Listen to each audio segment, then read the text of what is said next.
Exactly. That's enough to tell us that time flies so fast, and we are happy that once again we are here on Good Morning Kenya. Welcome to the program. Good morning. My name is Victor Lo. Being the Wednesday, the 19th of March, time flies, and the weatherman says that, you know, the rains are here until sometimes in May. So be ready for that. Besides the point, so today in the Viewpoint, I want to talk about the markets, what is happening in the Kenyan economy, what you should expect. The president signed the supplementary budget bill into law, and now that paves way for that. That is going to help actually to bolster some of the infrastructure, healthcare, education, and so much more. I want us to take a look at what's happening in the Kenya market today. Politics kando kidogo tu. What is happening in your pocket, what's happening in the Kenyan economy, and generally this particular region. Kenya is one of the strongest economies so far in East and Central Africa. I have Wilson Sosion, who is a former nominated member of parliament, will be joining me on set. He is a former secretary of NAT as well. FCPA Hesbon Omolo is a council member of East Park, will be joining me. He's a financial analyst and expert. Honorable Nabina Bwera, member of parliament from Lugari constituency, and Honorable Stephen Munania, Deputy Governor of Murang'a County. Let's take a look at what's happening in the economy. Remember, counties are also, saying that they need more money, 465 billion shillings in the next financial year. As members of parliament, what are they doing? Because now it's law. A lot to talk about in the markets today. My name is Victor Lo. Vivian. Absolutely. Thank you so much, Victor, for handing it over to me. You would have just decided I'll be the one speaking today, so thank you for handing it over to me.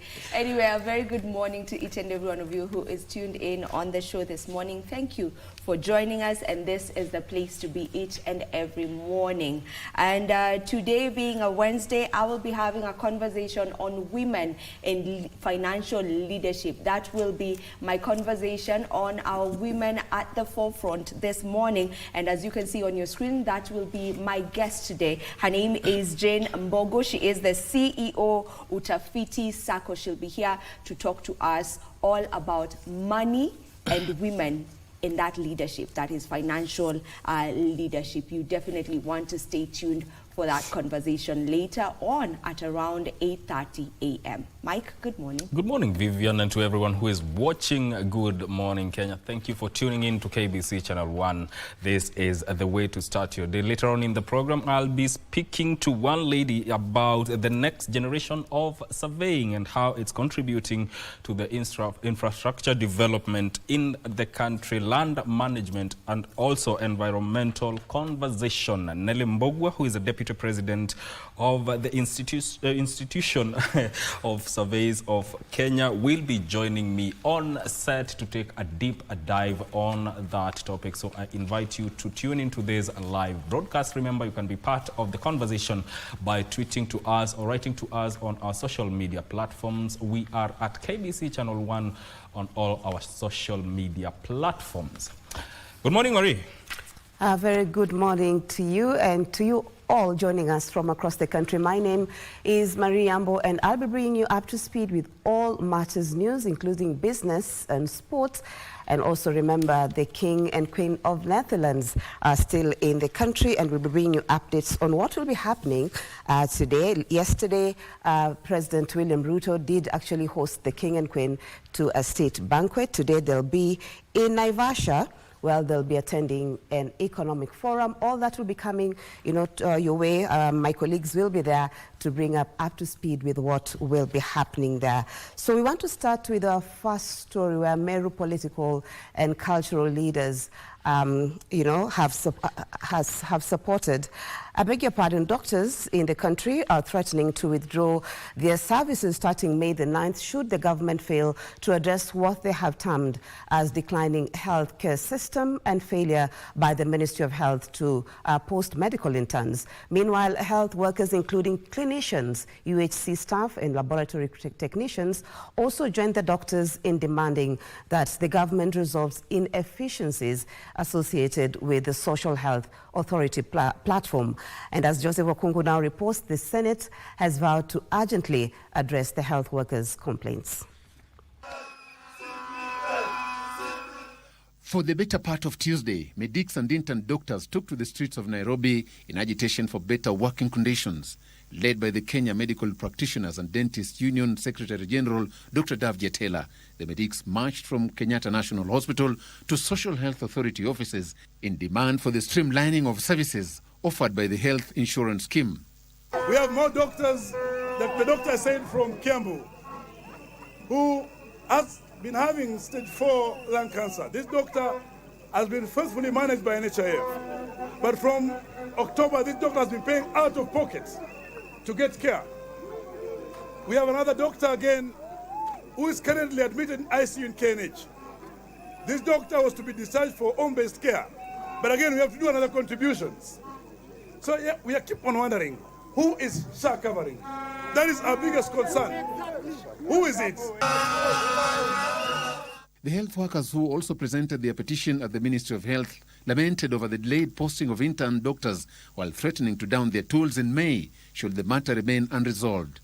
Claims of the government refusal to absorb on permanent and pensionable terms over 8,000 medics, including clinical officers and laboratory technicians who were in 2020 employed under the universal health coverage, also took center stage. For avoidance of doubt, because there are people who are saying that the strike of the UHC was called off. The UHC strike for clinic officers under the UHC program was not called off, and they are still on strike. And they should not be victimized because they are exercising their rights under Article 41 of the Constitution as well as the Labor Relations Act. Speaking after receiving their petition at Parliament buildings, Senate Deputy Speaker Kathure Murungi vowed that the Senate will have their issues expedited in order to forestall the disruption of medical services. His sentiments were echoed by Nairobi Senator Edwin Sifuna. We shall handle this petition for you, na sisi ndio tumejitolea tukaambiwa na speaker tukuja tuchukue. So I mean you should really believe that hii kitu iko kwa mikono sawa sawa, si ndio? Now we shall make sure whatever it takes to make sure that all these matters have been addressed by the Senate. Once again, these health practitioners have taken to the streets of Nairobi, asking the government to prioritize their calls to ensure that they are able to offer better health services to Kenyans seeking medical services in health centers across the country. Thank you, Joseph Okungo, for that report. We still are on health matters, where health experts drawn from different parts of the African region have emphasized the need for multi-sectoral approach to address health inequities to achieve universal health coverage. This is after it emerged that at least half of the global population is grappling with access to quality health services as a result of a series of challenges, among them affordability, accessibility, and health illiteracy. The Ministry of Health, in partnership with other health stakeholders drawn from different parts of Africa, on Tuesday met for the first regional health promotion conference to discuss solutions and policies that will make health systems equitable. It is at this forum where challenges facing the Social Health Authority took the center stage. And as opposed to when we used to have Linda Mama, nobody can use somebody else's ID. So most women in Kilifi County are not able to access the health services simply because they are not registered in SHA. For instance, we are having, every year we are having around 180 to 200 teenagers below 14 years. Those are people who can never get IDs. Delegates also highlighted health illiteracy as a major challenge, hindering the attainment of universal health coverage. Now that we are looking at the power of youth in changing things around, we need to involve them in also changing the health behaviors. So there are a lot of youth here. They're actually we've given them some leadership, in even ushering and giving people information. So when we are talking about universal health coverage, and we are talking about sexual and reproductive health and rights, some people do not want to bring that in. We should come open, talk about these issues, because then we will have a future that is free, that is informed, that knows what it wants. Under the theme empowering communities for inclusive universal health coverage through intersectional approach, delegates urged the government to invest more in primary health care. Those community health volunteers in other countries, this extension promoters in Ethiopia, they are the one who were there, and that's why we're talking about primary healthcare. That's where we need to put our effort, our investment, to be able to build it. You don't want to be in Maseno and having to go all the way to Kisumu to get a treatment. Why? With a section of Kenya still grappling to access universal health coverage, regional health experts converged here in Nairobi to find a long-lasting solution that will make healthcare not only accessible and inclusive, but also affordable. Thank you, Kasichana Masha. And still, the National Syndemic Diseases Control Council has urged HIV patients to desist from hoarding drugs. According to the council's acting chief executive director, Douglas Bosire, the country has enough stock of antiretroviral drugs, hence no need to panic despite reduced donor aid. The government is assuring HIV patients that the country is not in a crisis and that there are adequate drugs and commodities to cater for the over 1.3 million people living with HIV and AIDS. We can reassure Kenyans the stability of the pipeline, especially of antiretroviral drugs across the country. There is no need for panic. The government should take care of us, because this kind of panic can kill somebody. Yeah, there's the panic can bring down the CD4, you know, and because people are so scared, that is why they panic. Some of them are not taking medication. But the government can get us away from that. They can be able to purchase the antiretroviral medicines and be in charge of our supply chain.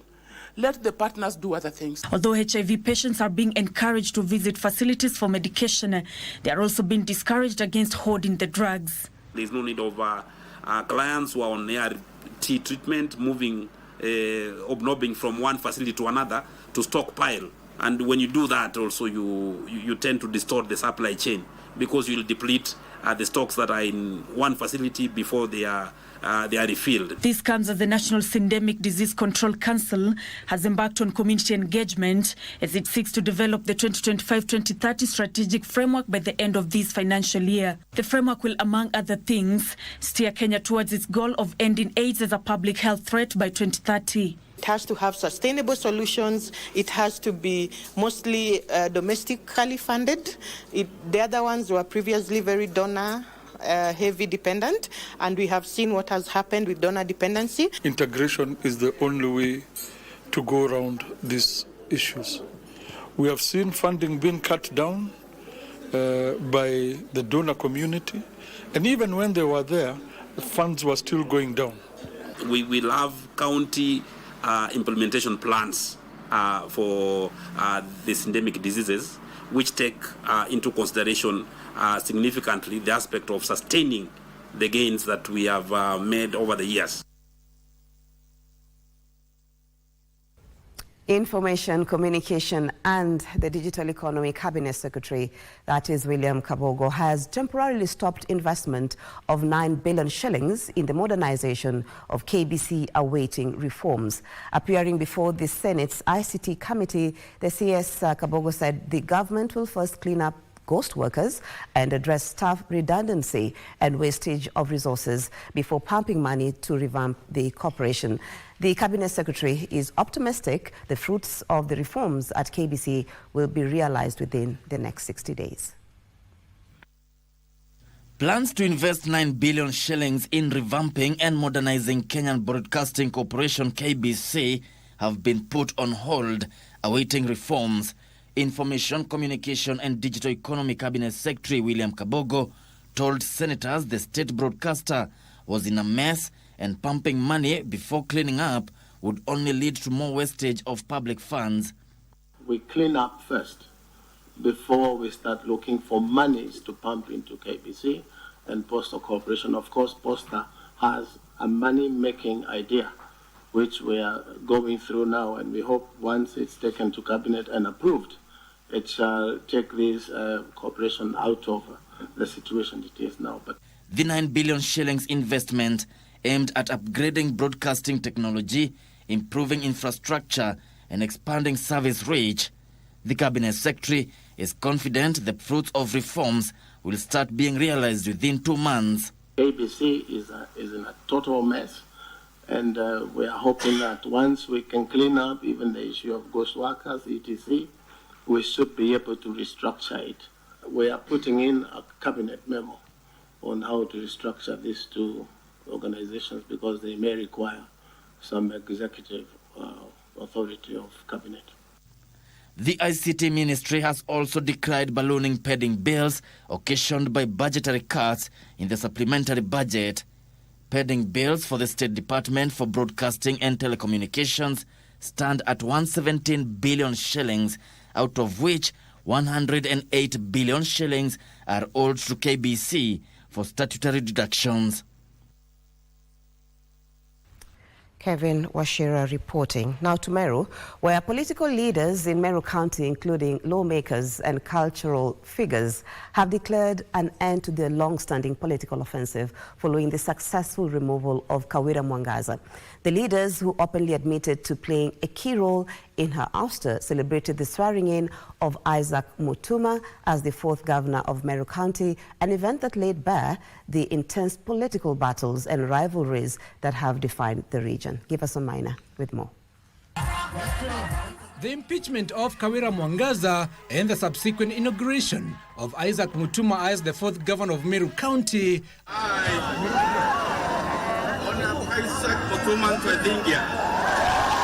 appear to have forged a rare unity among the region's political, religious and cultural leadership. Prominent figures at the ceremony included area members of parliament, Senator Kaduri Murungi, former Governor Kiretu Murungi, religious leaders and the influential Meru Council of Elders.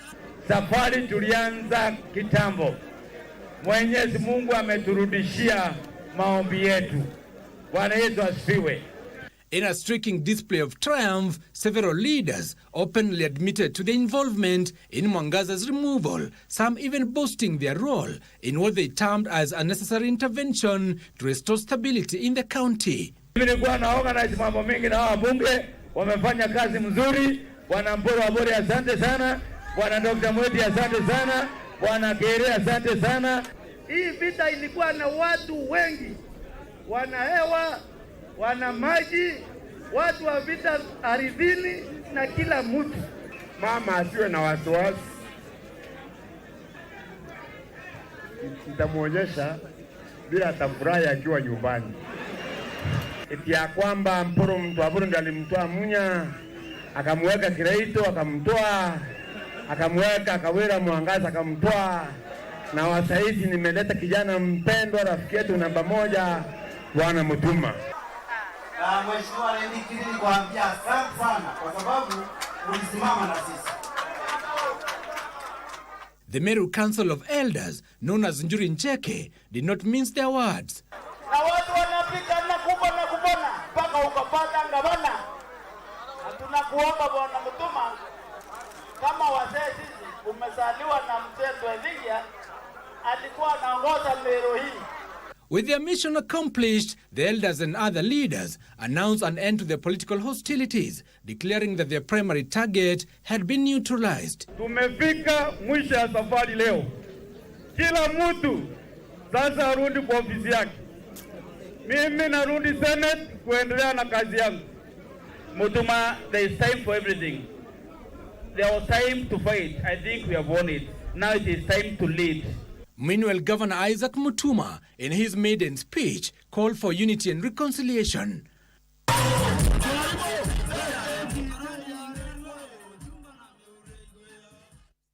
From politics to business, French oil giant Rubis Energy will invest 6 billion shillings in National Oil Corporation through a strategic partnership aimed at turning around the financial fortunes of the state-owned oil and gas company. NOC Managing Director Gideon Morin-Tat has told KBC Channel 1 that the cash the cash injections will be spent on modernizing, rebranding and restocking National Oil Company. Trevor Ngendo brings us more details on that. Once a giant in Kenya's upstream and downstream petroleum business, National Oil Corporation is now a pale shadow of its former self. The company, with 119 gas stations, has seen its market share shrink to 2.2% as of December 2022 from 9.3% in 2012 due to unavailability of stock. National Oil Corporation's credit line was suspended in 2019 after it failed to service a 7.8 billion shillings debt with the Kenya Commercial Bank. In 2019, the government embarked on getting a strategic equity investor to save the oil company. We have been in a struggle. Of course, NOC is a strong horse, but it's limping. We have been financially crippled by that huge debt. Today, French giant Rubis Energies, through its local subsidiary Rubis Energy Kenya, has announced a plan to invest 6 billion shillings, throwing a financial lifeline to the struggling corporation. We are two parts. We are helping in rebranding sites, developing sites, but we're also helping in terms of working capital to help the business to start running, buying the fuel, having the fuel, bringing our expertise in terms of management, training for the employees. The two companies will share profit on a 60-40 basis in favor of the National Oil Corporation. The investment, however, will not be used to finance its total debt, which now stands at 7.2 billion shillings. It means that we are going to rebound back to profitability. Our volumes in terms of throughput and sales to the customers is going to increase. We are also looking at this partnership as an important catalyst to the growth of NOC, in that it is going to help us. The partnership, which is a government-approved collaboration, will enable National Oil Corporation to access financial resources from Rubis without selling a stake in the company. Now, the Kenya Pipeline Company has begun evicting illegal squatters on pipeline wayleave across the country. The process, the parastatal says, is aimed at protecting vital oil infrastructure and mitigating safe risks. Kenya Pipeline Company wayleave manager, that is Stanley Manduku, says the evictions are expected to impact hundreds of households that have settled on pipeline land over the past 25 years. The multi-agency operation being carried out by the Kenya Pipeline Company, National Government Administrative Office, Kenya Urban Roads Authority and Kenya Railways Corporation kicked off today in Embakasi, Nairobi. The product that Kenya Pipeline handles is highly flammable. We are all aware about that. And it passes through the pipeline system. What has happened is that of late we've had a very serious encroachment on the pipeline wayleaves. And this prompted the national government, and more specifically the Cabinet Secretary in charge of Energy and Petroleum, to issue directives that these areas must be cleared. Kenya Pipeline Company say the evictions follow sensitization forums and multiple voluntary relocation notices. The eviction exercise comes in the wake of increased advocacy for securing pipeline wayleaves. This particular exercise is the commencement of a series of quite a number of clearances that we intend to undertake as Kenya Pipeline. And the reason why we are taking this particular exercise is because of the safety and the security of our people. Following oil spill incidents in the past that resulted in fatal fires after leaking petroleum products came into contact with ignition sources. Kenya Pipeline Company plans to enhance surveillance and erect perimeter fencing along the wayleaves to prevent encroachments. And the Kenya Dairy Board has finalized the process of setting the minimum milk farm gate price for the long rain season. Kenya Dairy Board Chairperson Genosis Mugo says the 50 shillings per litre minimum price is still effective until the new prices are certified by the Ministry of Agriculture. The government last year set milk minimum price at 50 shillings per litre to protect farmers from exploitation from dairy processors. Kenya Dairy Board has reviewed the price. Kenya Dairy Board Chairperson says the new milk farm gate price is meant to shield dairy farmers from fluctuating prices during the anticipated long rains that usually result in a glut. We've already approved.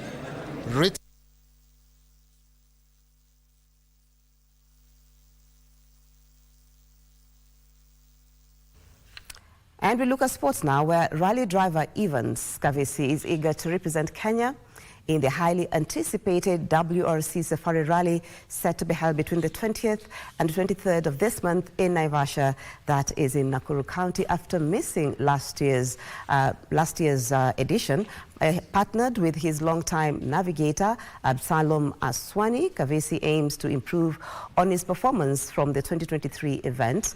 During that year, he retired from the race due to mechanical problems.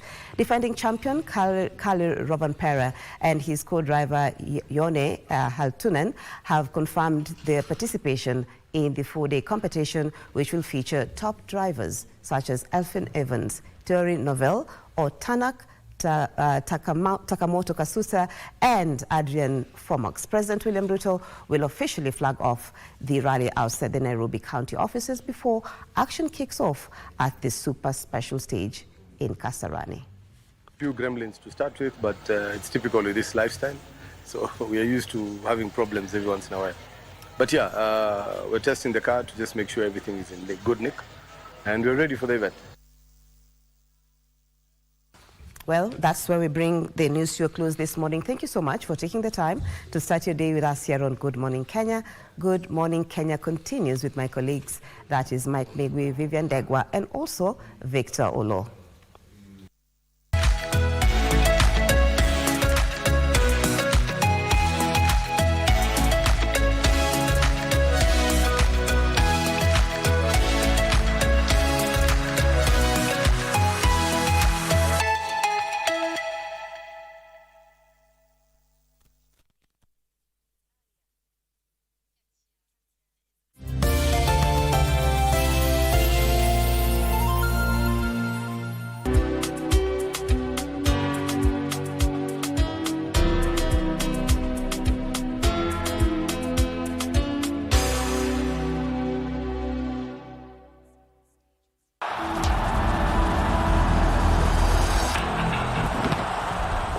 The race for the cherished FIFA World Cup 2026 slot is heating up. Olunga, the captain, he plays the right ball inside. Good first touch. They change the lines as Aubameyang gets in behind here. A great opportunity for Aubameyang, and it's off the post. Lined up on match day 6, Group F is Kenya against Gabon on Sunday, 23rd March at 4 p.m. from Nyayo National Stadium. Comes back into the air, the keeper's come a long way off his line and he's missed it.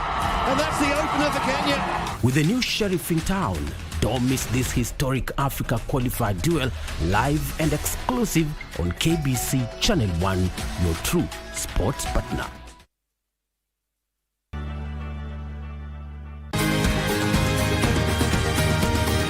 Wellness is important in our daily lives, so that instead of just surviving, we should be thriving. Ways to prevent a stroke or heart attack is for you to know what conditions you have by regular checkup. People don't know they have hypertension. People don't know they have diabetes. I was pre-diabetic. I was afraid of getting lifestyle diseases because I come from a family that has lifestyle diseases. How do you know if your cough is due to a serious condition? We'll have some answers.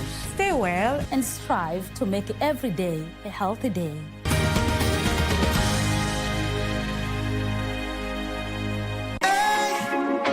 Friday night again. Greetings in the name of the Most High Jah Rastafari. My good name is Marley Moses, the positive warrior, alongside... Yes, sir, DJ D-Rage, the baddest. Each and every Wednesday from 10 p.m. on KBC Channel 1 TV. Tunakuletea the biggest reggae party in 254 in a yard extra. Extra niceness of reggae music. Extra dose of entertainment. When the thing is nice, we have to do it twice.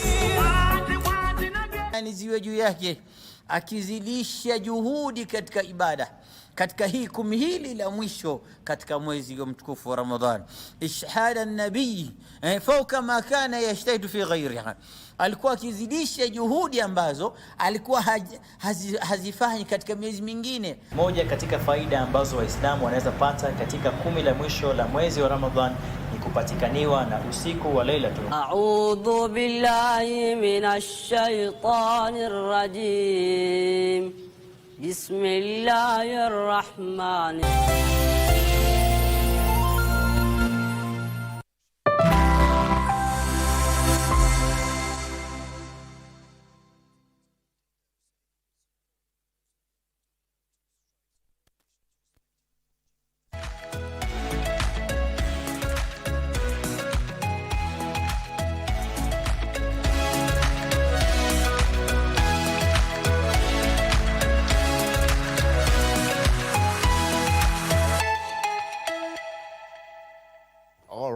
Welcome back. Good morning and karibu sana to the program.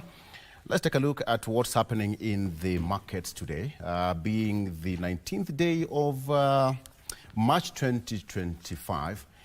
The Kenyan economy is projected to get better, and also the supplementary budget for the next financial year is also signed into law by the president. So that is paving the way for where the money will come from to help in running different departments, including UHC, that is universal healthcare, infrastructure, education, etc., etc. And that's exactly what I want to talk about. But even with that, the budget policy is also, part of the process. And I just want to take a look at some of the things on how it's going to be, consolidating the gains, in as far as that's, the bottom-up economic transformation agenda of the Kenya Kwanza administration is concerned. But the big question is, how does it feel in your pocket as a citizen? How does it feel? And having in mind that, many Kenyans are saying that it's not enough. I have Honorable Wilson Sosion, who is a former NATSEC-Gen. I know he's a happy man that at least there is some hope for the teachers in the country, that some money has been set aside for the teachers hiring. You must be happy. William, good morning.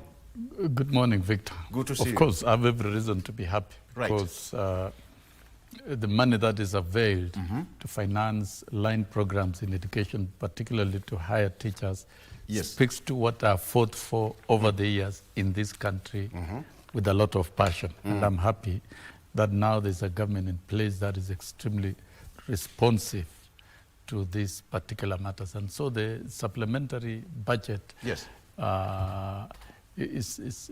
a good thing. It speaks to good things, employment of teachers, support of the medical insurance cover for teachers.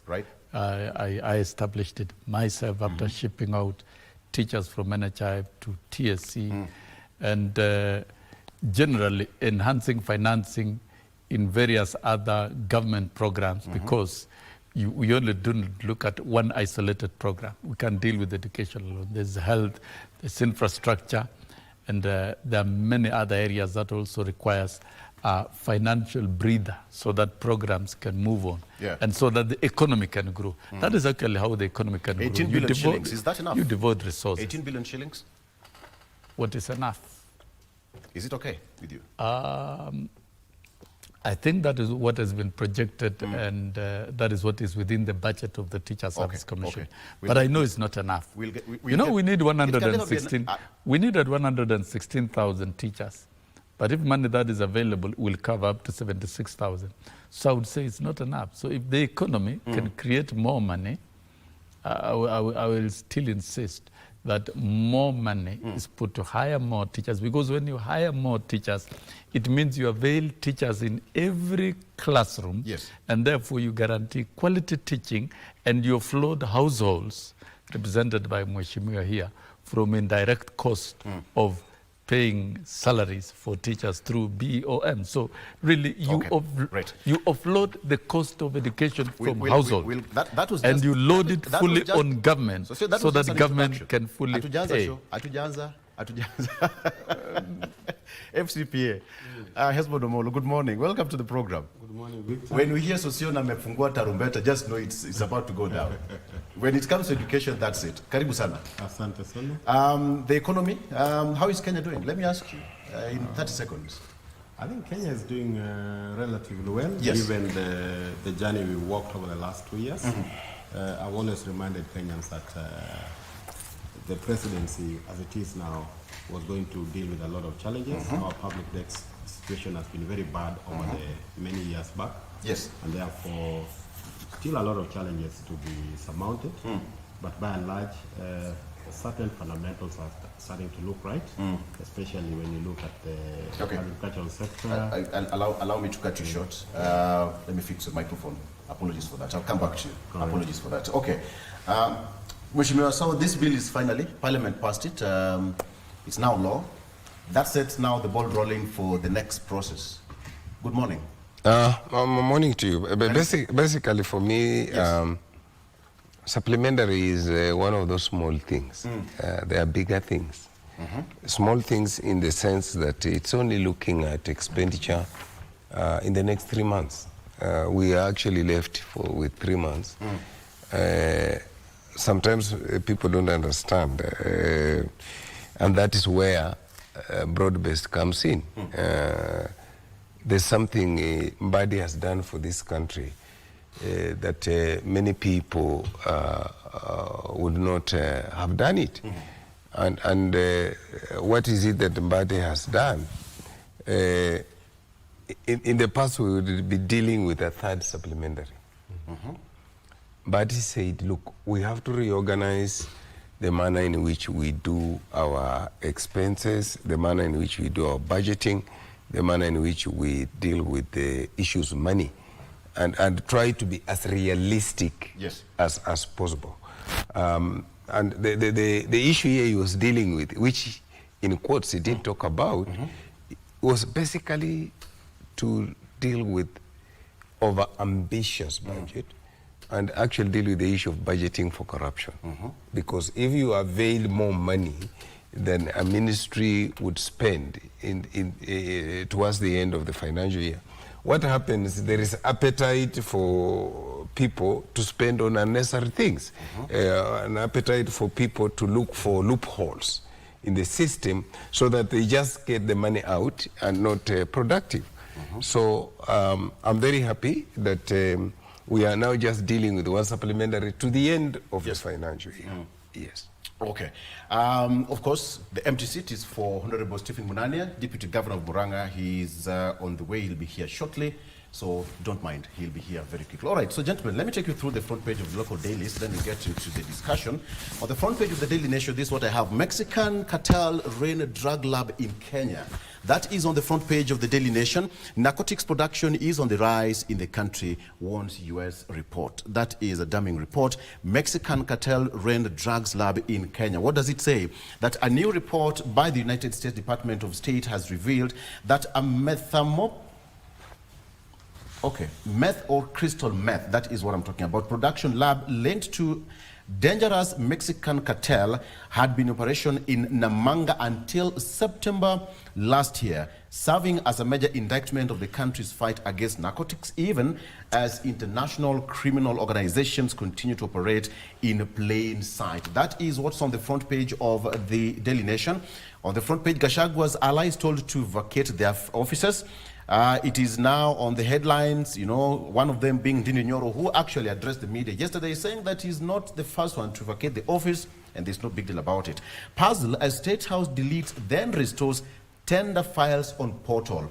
That is also on the front page of the Daily Nation. Contract details relating to several tenders awarded by State House were deleted and then restored on a public procurement regulatory authorities portal, raising questions over the move to hide data on financial spending at the House on the Hill. This is a story about what is happening at State House, and according to the Daily Nation, while that data was available at the PPRA's portal months ago, it was missing from the PPRA's database as recently as 5:30 p.m. yesterday. So you can take a look at that story. It's on page 4 and 5.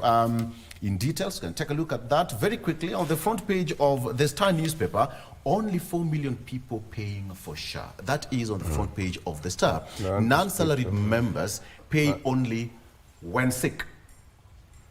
That is according to the Star newspaper. Only 4 million people paying for the SHA, and says that non-salaried members pay only when sick. That is what's there. Still on the front page, again, Ndindi Nyoro, I don't know why I was kicked out, says Ndindi, that is there. And of course, the President William Ruto and Netherlands King Willem Alexander and Queen Maxima at State House yesterday, starting their 4-5-day tour of the country. And finally, before I get to my guest, on the front page of the Standard, enemy of the press. That is on the front page of the Standard newspaper, enemy of the press. The gentleman here is PS, Professor Kisiangani, on the spot again. not again, rather, on the spot, enemy of the press. And the Standard says that Professor Edward Kisangani is a walking contradiction. The ICT principal secretary leveraged on the media to rise to his position. Yet now, he seems to have forgotten this, becoming one of the biggest threats to press freedom. So, the Standard says that he uses coercion and government businesses to suppress independent journalism. His latest action have withdrawn condemnation from Kenyans, journalists and lawyers who argue that they are both illegal and immoral.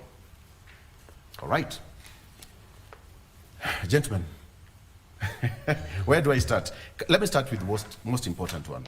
On this page, Mheshimiwa, look at that, 4 million people. Yes, and I want to have my say. Go ahead. On this. Those of you who followed me debate UHC at Parliament when we were passing the law, I was very particular. And I still want to take my line of argument. Yes. And my line of argument has always been that the best thing to happen for this country was the president having the NIP to deal with the issue of health and introducing UHC. However, I was very particular that you cannot use salary to fund whichever way, anywhere. And I have asked people to give me examples because we are not living in isolation, where you can fund UHC using tax from salary. And I offered a solution, and which I still offer. And I can tell you, Victor, you will come back to me on this one. UHC presupposes four fundamental things. One, you elevate health to a right. You elevate it, that everybody has a right to live a healthy life. Then secondly, you assume that in every household, there would be a sick patient at one time or another. And then thirdly, you assume that each one of us has a responsibility towards another on matters health. And fourthly, you assume that government therefore must provide funds to deal with this issue. So then the question comes, what is the best way to fund health? You must then look for a model that each one of us contributes to it without coercion. You contribute to health.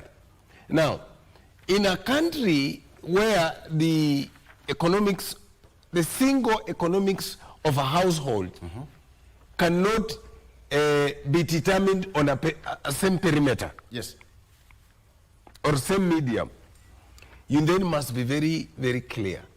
And I said, just the way we are funding infrastructure,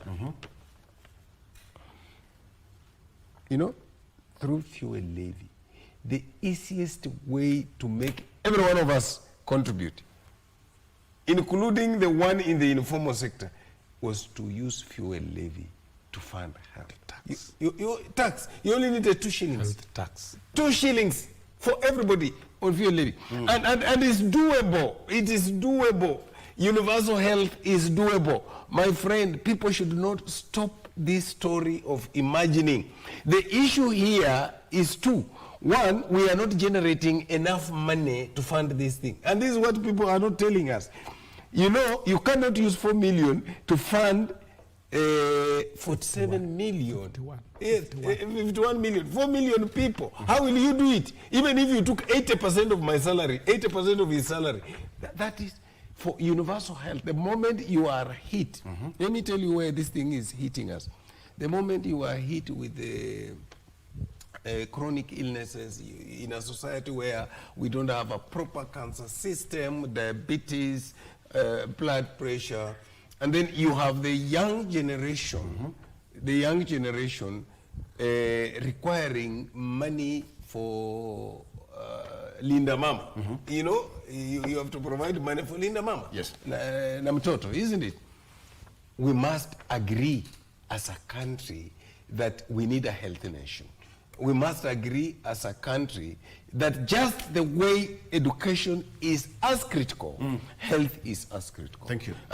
You know, I was telling someone yesterday, actually I had a debate with the Minister for Education, and I was telling him he's moving too slowly. I need an educational bond so that I can fund education in this country. Similarly, we need to be very, very creative in funding health. I will ask you, education board to do what? But you'll answer that one later on. You know, FCPA, listening to this, whereas 10 million people have registered, 18 million people have registered with the Social Health Authority, only 4 million people are currently contributing to SHIF. I mean, that is a very huge margin. But as Mheshimiwa is saying, there should be a model to fund it. I think I would take it back a bit. Yes. Article 43 gives every Kenyan a right to health. And besides that, there is the issue of emergency medical treatment. And then we have social security. So when you break it down, we have over 50 million Kenyans. And those who are in formal employment are hardly 3 million. The other 1 million that you're talking of, the 4, is probably in the informal sector. That is adding up to the 4 million. The rest of the Kenyans, and our poverty index indicates that almost 39% of us are now falling before the poverty index. So clearly, financing healthcare through taxation only won't work. The logical thing to do is have a mix of what can work through a process that does not raid the payslip, but also ensures that health being a social good, you cannot then look at it purely from a commercial perspective. And in any sector, including education, health, 80% plus should always be driven by government funding.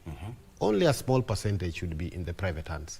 That is a properly functional system in any way, in any part of the world.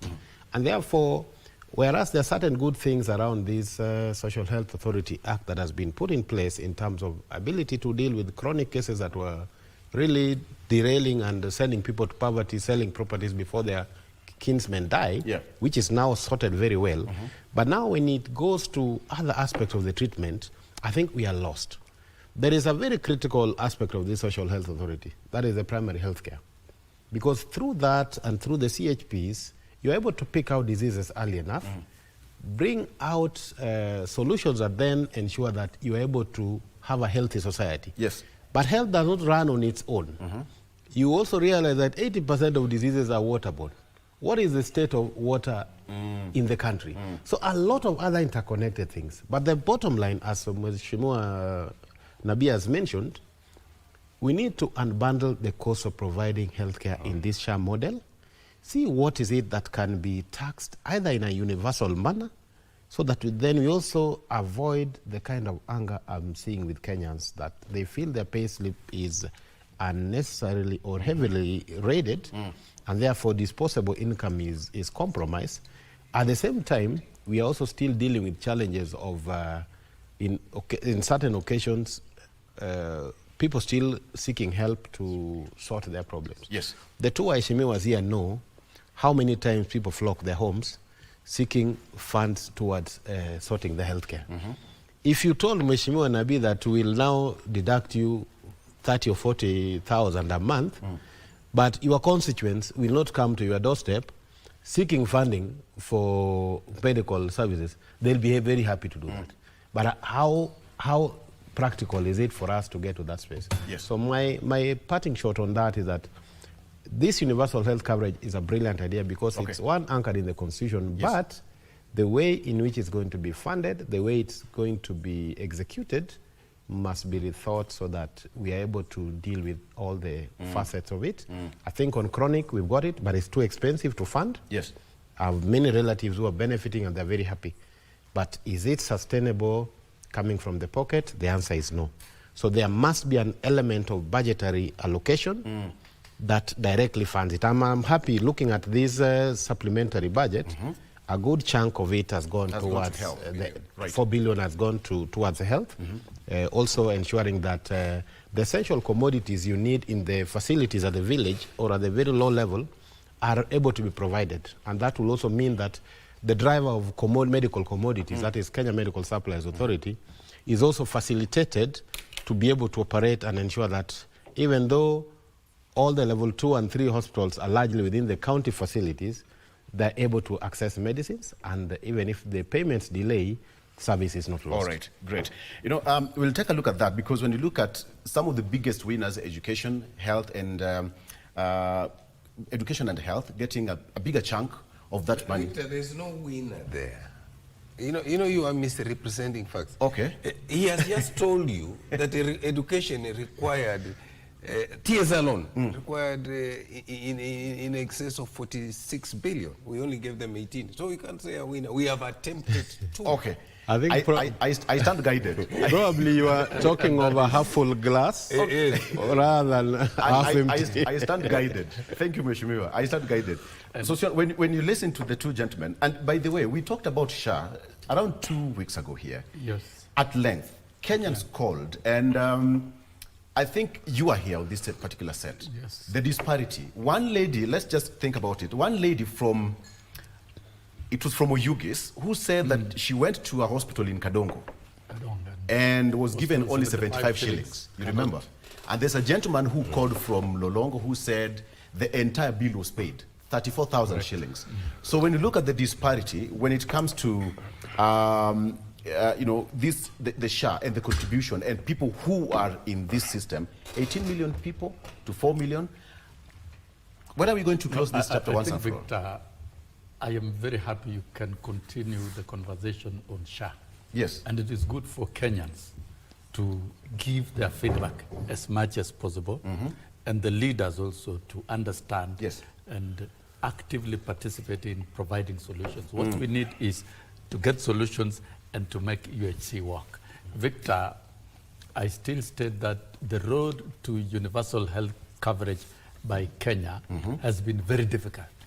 Kibaki administration tried, in fact, twice, through Charity Ngilu in 2003.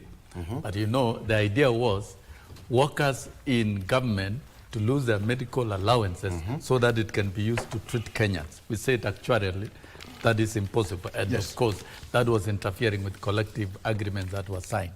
And that is how it collapsed, because government could not identify another alternative avenue of funding universal health coverage. Yes. Professor Nyang Nyong tried rolling out around 2010, 2011, but it was dogged by a lot of controversies and confusion at the NHIF, and that was left. Uhuru administration tried so many flagships, and it never worked. Yes. Kenya Kwanza administration, through President Ruto, has been bold to take the universal health coverage head on. The generation of four acts of parliament, one focusing on primary health care as a standalone to make it work, and of course primary health care coverage is fully funded by government. It's not funded by members' contributors. That's the ideal situation. What it means is that the dispensaries, the level 1, 2, the level 2, 3, are supposed to be fully equipped with medical personnel, and any Kenyan visiting the primary health care facility will be treated without making any pay. And this is a big contribution of government. You can imagine, Victor, if indeed all the health centers in the country are fully funded by government, fully equipped and everything, and well done, and coupled with the operation of community health promoters, then we'll reduce progression of diseases to level of admission cases. So I think this adoption of this model, which is mixed model, where government is paying a substantial part of it, is going to relieve the admissions at level 4, 5, and 6, and is going to relieve the pressure on shift. The other aspect is emergency and critical illness, which for the first time, no insurance institution in this country was covering. But now there is a budget allocation from government to cover that, so that as we are sitting here, dialysis patients are being attended. And I congratulate Murang'a County, because you have a mobile dialysis machine within this same framework. And really, patients who are suffering from diabetes and were expected to dip into their pockets to pay for dialysis are not paying anymore. These are grand achievements. Yeah. And the problem now is the understanding of how this model works and who is supposed to do what. It's the responsibility of all of us Kenyans. Let us address where problems are. I think there are a few challenges within the rollout. One, civic education. There is no model to carry out civic education and to sensitize people seriously. A few counties like Murang'a and others have done it well. They are way ahead. There are no politics about it. It's about getting solutions and being innovative at that county level. How did Murang'a, for example, decide to get a mobile dialysis machine? It is not happening in other counties. This is a county that understands that this is a critical function. What national government has done, let us do more at that level. And universal health coverage must work. It is not a political item. It's collective for all of us. Let's all point out issues. I agree with Nabi by looking at the financial challenges. I dare say, if we've registered 20 million Kenyans, and the only income to shift, because the contribution to shift is what is being remitted from employees who are on payroll, then there is a problem. Because those who are registered and they've been identified by MTI should pay their premiums. You know, the shift operates on a social solidarity framework. You pay not because you are sick. You pay so that somebody who falls sick can be treated. There are those who have paid and they've retired and they've lived on in life without getting sick. And if you look at those who are making a lot of noise around, are those who are not sick, those who have not gone for treatment, and of course, the bit of unobjective politics. Those who are bastardizing. I've checked. How did you know? I worked in that space when I introduced it. No, look here, Victor. When I introduced it for teachers, the loudest critics were teachers who are not getting sick. But teachers who are going for treatment. Need to be taken care of when you get sick. But teachers who were sick and were treated were giving testimonies. And by with time, there was an equilibrium of making it. No. Before we go to a break, there's an issue here. Can we just welcome him? Thank you very much, Victor. While you were away, they talked about Murang'a. Yes. No, he was here. Okay, go ahead. Well, I was off camera. Thank you for having me. And I want to apologize for being a little bit late. But this is a very interesting discussion. And as you go for break, I would like to say just one thing, that bold ideas requires very specific implementation strategies. Because bold ideas are overarching in a society, they have so many things that go into it.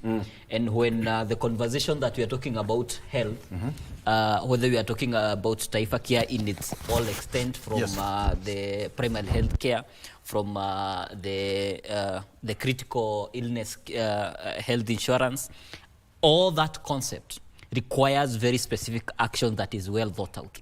All the way from recruitment, all the way from funding to its implementation and funding of facilities of all the way from level 2 to level 6.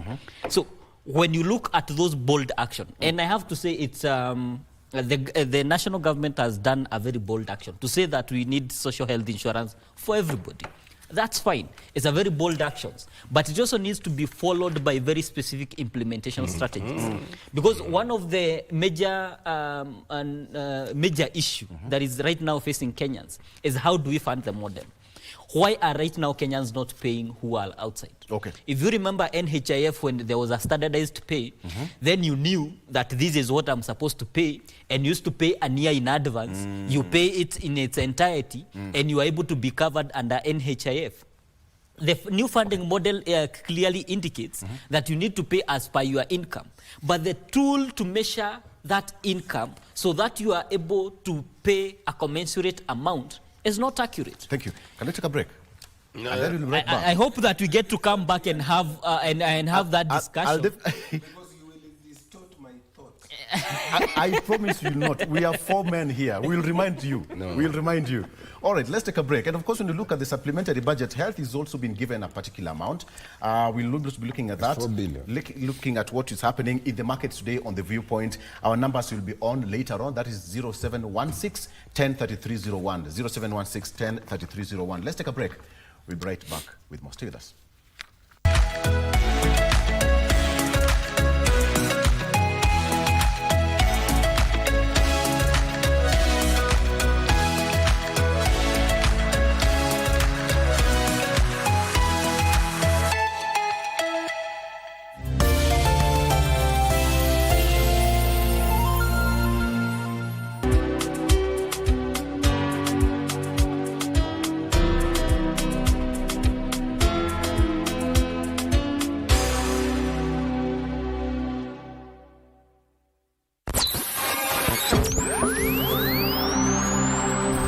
Tunapowasha vifaa vyetu, tunapata fursa ya kutangamana na wasikilizaji wetu.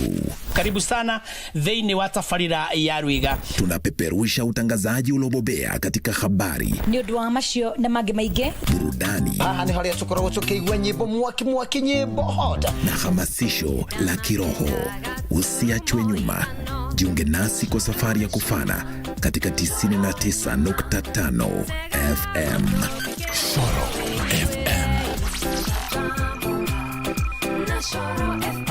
Ziwe juu yake akizidisha juhudi katika ibada katika hii kumi hili la mwisho katika mwezi mtukufu wa Ramadhan.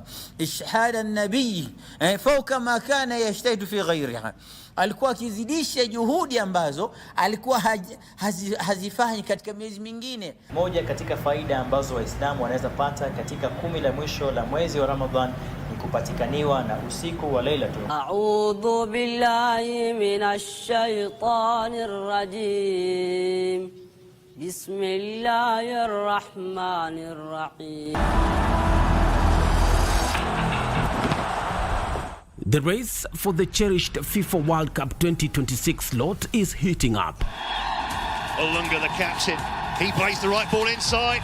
Good first touch. They change the lines as Aubameyang gets in behind here. A great opportunity for Aubameyang, and it's off the post. Lined up on match day 6, Group F is Kenya against Gabon on Sunday, 23rd March at 4 p.m. from Nyayo National Stadium. Comes back into the air. The keeper's come a long way off his line and he's missed it. And that's the opener for Kenya. With a new sheriff in town, don't miss this historic Africa qualifier duel live and exclusive on KBC Channel 1, your true sports partner.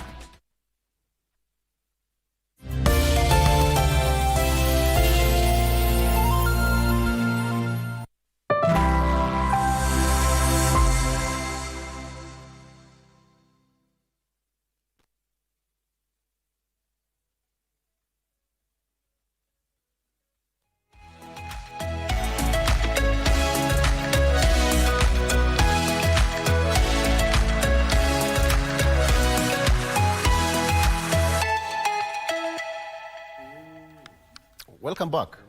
Welcome back. It's a club of men. Okay. Mheshimiwa Nabi, yes. Before you forget what you're saying, yes, go ahead. What I wanted to say, and I'm very happy the governor is here, implementing universal health care, you must do a 360-degree turn. One is where we are today, we have realized gaps. And we should be spending time addressing those gaps. We should be spending time looking for solution out of the difficulties we have. And the gaps are very, very, very, very clear. Right. The first gap is a framework, a legal framework of compliance. Right? I have a citizen who comes to me and says, I have this health problem and I've gone to a facility, I cannot be attended to because I'm not a member of SHA. I said, fine. Why are you not a member of SHA? Can we then register you? We register SHA, we pay that money at that time. But then this fellow goes and he's told you have a referral. You have to come back.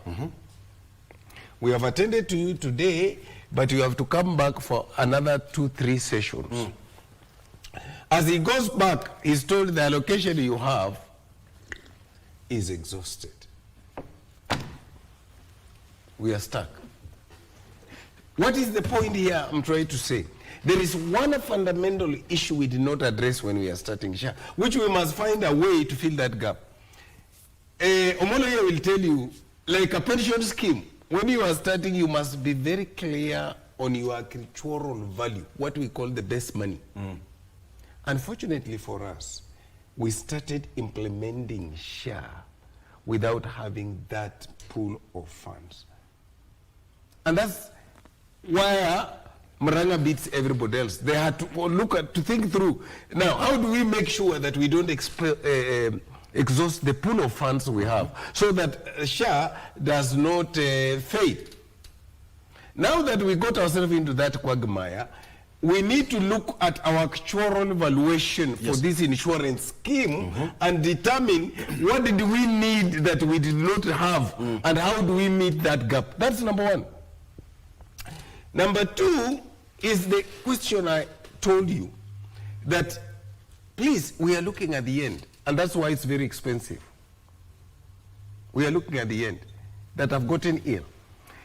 What has happened where universal health care has succeeded? They have put enough funds in the primary care and public health.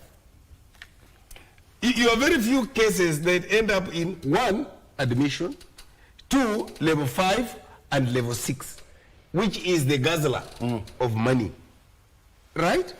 And this therefore says 2 things. Where Omolo came from, you are wasting your energy and time if you only look at healthcare without looking at what causes the problem, which is water, environment. I go to my nearest health facility, it's called Mautuma. And the people there, the clinic officer will tell you diarrhea, diarrhea, diarrhea, the next one would be malaria, malaria. I mean, these are things that are environmental. Yeah. These are things that we can address. So as much as you are putting money in health, in SHA, can we put enough money in dealing with what causes the problem? The primary roots. Exactly. Okay. And then it will be affordable. Wait, because I'm coming to that, because when you look at the supplementary budget too, the health sector received, that is KEMSA received recapitalization of 1.5 billion shillings. What we're talking about, the primary healthcare fund, that is seed capital, received 3 billion shillings. Emergency, chronic, and critical illness fund, that is seed capital of 3 billion shillings. Healthcare interns stipends will stand at 1.5 billion shillings. And then we have Moi Teaching and Referral Hospital will get 1 billion shillings. Primary healthcare networks, 0.6 billion shillings. Kenyatta National Hospital, 1.7 billion shillings. And finally, Kenyatta Teaching and Referral Hospital, 1.4 billion shillings. Obono, let me come back to you on this one. Then how do we come to a point where now we want to stem this slowdown when it comes to funding this? I think just like Nabi has mentioned, the entire health ecosystem, we need to look at it more like a pyramid. That at the very bottom, you have the community, and then the first layer of intervention, you have the CHPs, which are the level 1s.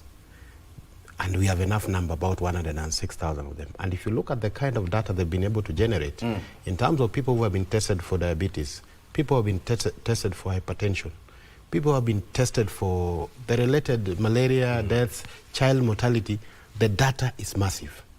And that is the first point of intervention that then prevents a lot of cases progressing. Then you go to the level 2 and level 3 hospitals that are spread across every community. Again, you look at how well funded are these health facilities in terms of access and the medical infrastructure that is required there. Then now, as you progress to the other levels, the numbers thin out. And then the data you generate here, I'm not quite conversant with the extent to which the digital act within the four acts in under SHA has addressed the issue of utilizing the data you generate to be able to create interventions. Because if consistently this is what you are treating in a particular area, yes, you cannot then resign that you'll pump more resources to treat people there. You must then relook at the intervention that then stops this bleeding, so that then you have fewer cases and resources spent there. But the overall object of it is this: what is the cost of implementing the entire SHA framework in terms of what he talked about, the actual valuation of all this? And then once you're able to do that, align resources appropriately, but also more importantly, if you do not roll out the right kind of information like Sosion was saying, and we invest a lot in ensuring that the public is aware, you will end up bastardizing a good thing. And this is a revolutionary thing. I have close relatives, when you talk about people who go through dialysis, remember these were people who were being treated before astronomically, they would still die, and they would leave families having sold all their properties. That is now sorted out. Even if for anything else, the amount of money and pressure you saved from families is enormous. Now go to the other aspect of you have gotten an accident. Hospitals will struggle to admit you. Now that is hived off. To what extent have we destabilized the insurance sector that was funding some of these things that had certain limitations? So I think if we look at it that way, then now look at the best models. And I gave the example of Murang'a County. As a member of WISPA Council, we normally walk around counties and then engage. And I saw something very important. If you ask the deputy governor here, how many people have been treated of malaria today in Murang'a at the stroke of a pen? He will check and tell you. How many people have visited the health facilities, be they level 2? Real time. So that kind of data would even help you preempt a possible outbreak of any disease, because you can always already pick, there is a surge, 2, 3, 4 people consistent, we need to move in. That's where you concentrate on. That is where then you concentrate. So I think that if we do that, then we are able to sort this out. But I think, to come in. Yes, I think as I conclude the point, is that we need to appreciate that the issue of health intervention that we are looking at requires resources, requires communication that is very coherent and consistent, and therefore we need to also allocate enough resources towards disseminating the right information. All right. Allow me to come in and first of all I want to agree with him. Because Murang'a has been mentioned. I think you should have more time with this experience. Okay, fine. And that is why you would give me half a second. Then he can benefit from, because I'm not in that space. All right. Yeah, I think today, Victor, we have the most productive approach to SHA with this panelist, I must confess. And where we are now as a country, let us be scientific, empirical, and objective. Let us look at the gaps in the implementation of SHA and find solutions. That's where we are. We now need, we don't need to engage in political guesswork. I don't believe in engaging in guesswork, but we need to focus on the very specifics. Listening to ISPAC here, a very big institution that can help us in accounting and streamlining, and I'm happy they've worked with Murang'a and would like to listen to the stories of Murang'a and the challenges and what we need to do. We need to sanitize all the levels of healthcare system. CHB at level 1, let it work. It will help you, it will give you early detection, and you have, and those community health promoters are being paid for. Is a big step that the government has taken to have CHPs. Level 2s and 3s, let us have the dispensaries fully funded with the drugs and with personnel. And that is the first port of call, even to deal with the registration of SHA and to enforce the payment of premiums, and through to level 4. And by the time you get to level 5 and 6, many things shall have been sorted out. And then, of course, the emergency and critical illnesses is a big thing That now is being paid for by government. Now, the other area that needs to be sorted out very seriously, and I agree with Nabi, is funding. We must have a stabilized assurance of funding of every level. Of course, government is committed to finance PHC, but then how much is it directed through the budget, honestly and objectively? And then number two, in terms of registration, those who have registered, how many are supposed to pay? And how do you enforce payment so that they pay the premiums? And then out of the 20 million, how many are indigents so that they are factored by the national budget and the national treasury so that they are covered? And once this is done, all these administrative logistics, you tidy the whole system so that there are no issues. This is one of the best things to roll out. If two previous presidents who were very effective in their own ways were unable to roll out, and here is a president who has taken the bull by the horns, and we have leadership. It's no longer the president's property. It's now the property of all of us. Let us get down and make it work. And I think as a country, let us focus on gaps and challenges of UHC. And let me respond to one critical issue on the implementation framework. And this, I'm going to look at broad strokes of the implementation framework of the national government and the counties when it comes to shared functions such as health. When you look at, and giving health an example as that has been used here, the primary healthcare network starts with the CHP. Its funding model and how it works, including its ICT infrastructure, needs, and I want to give an example of its successes and its challenges here. It's a very good framework in allowing CHP to go into the community so that they can assess such issues before they get to the hospital level. But their funding model requires both county funding and the national government funding. If you fund this from not from a joint account, they are being funded separately. What we usually face from an implementation framework is that as a county, we are dealing with these people on a daily basis in our dispensaries. We are dealing them on a daily basis. We pay their stipends as every month. Yes. But you also find that the national government delays their stipends for more than 3 months before they get paid. That's a funding issue that needs to be sorted out. We pull these funds into a single, what we call specific grants into the county so that they can be able to pay CHPs from a single point of grant. Similarly, let's talk about the ICT infrastructure. The CHP are working from the perspective that they have a data system that they clock and provide key information. This information goes directly to Afya House without having a stopgap into the counties that are implementing the primary healthcare issues at the county level. We are the people who can be able to adequately respond to some of these issues when we have the data. But currently, as it is, the system only transmits to the Ministry of Health, and the Ministry of Health does not transmit that information back. So as a county, and giving an example, and I'm glad that they are very conversant with the ICT system infrastructure in Murang'a, what we did, we had to develop our ICT infrastructure in our health facility from the ground up. It means every dispensary, every health center, all level 4s and level 5 are all digitized. So that now you can be able to tell which patient enters in which facility and what diagnosis they have. Very good. So when we come to funding, and when we come to funding, now it's an issue about looking at, we have national laws on social health insurance. I'm going to leave the members of parliament who deal in that law to be able to give specifics on that. However, at the county level, we have the responsibility of implementing infrastructure of funding, implementing health workers funding.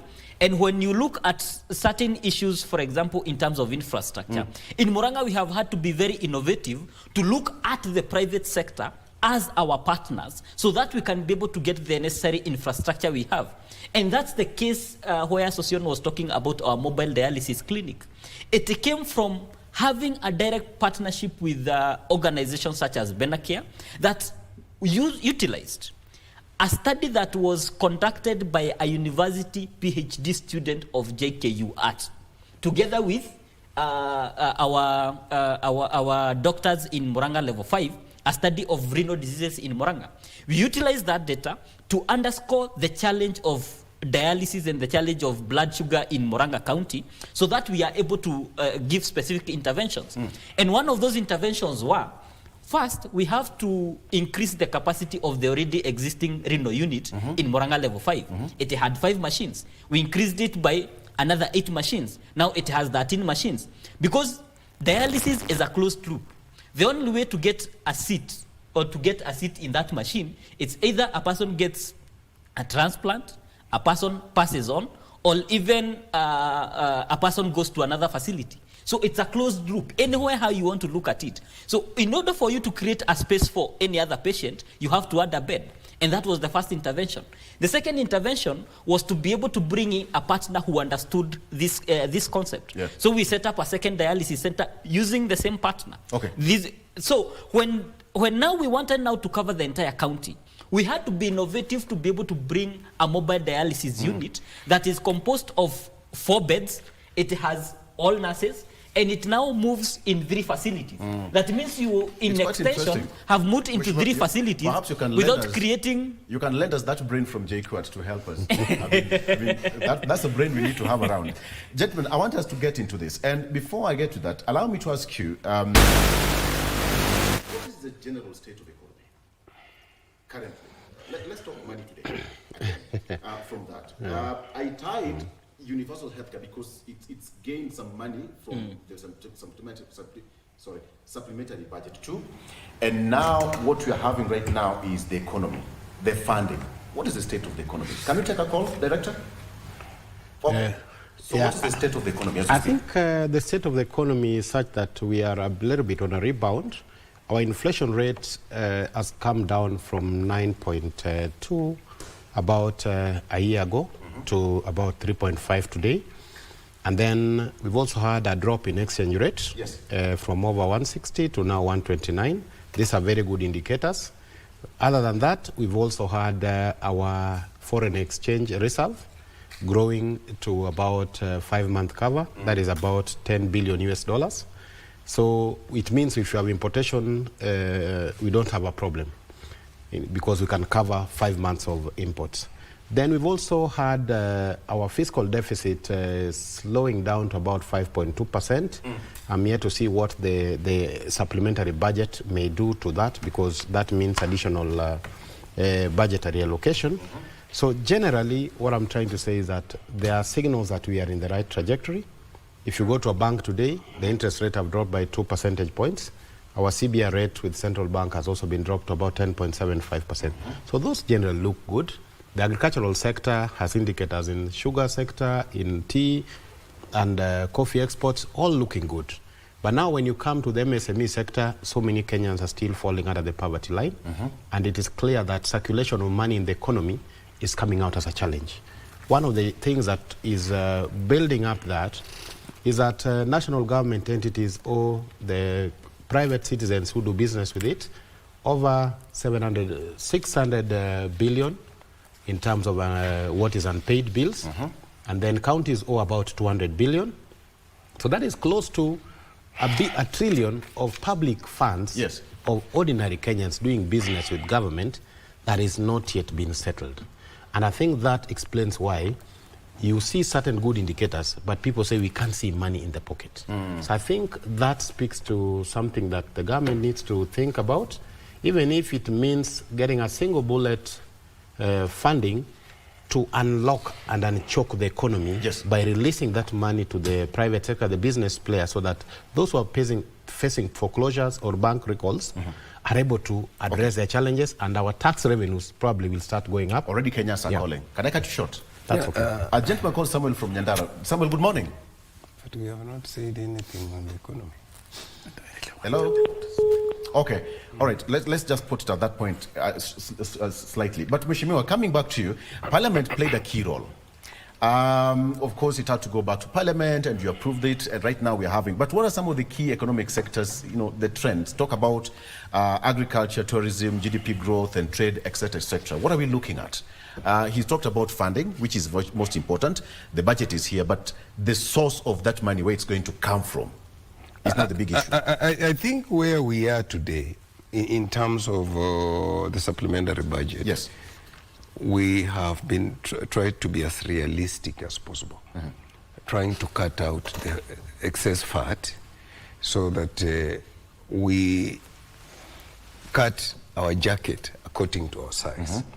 And that is where the BBS comes in the sense that if you look at the principal statement of the BBS, even moving the target in terms of revenue downwards, and therefore insisting that we need to relook at our financing model, then it tells you that as a country and as a government supported by Parliament, we are looking at being as realistic as possible.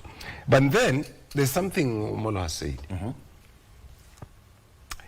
There's no very good reason in this country why we have the pending bill we have.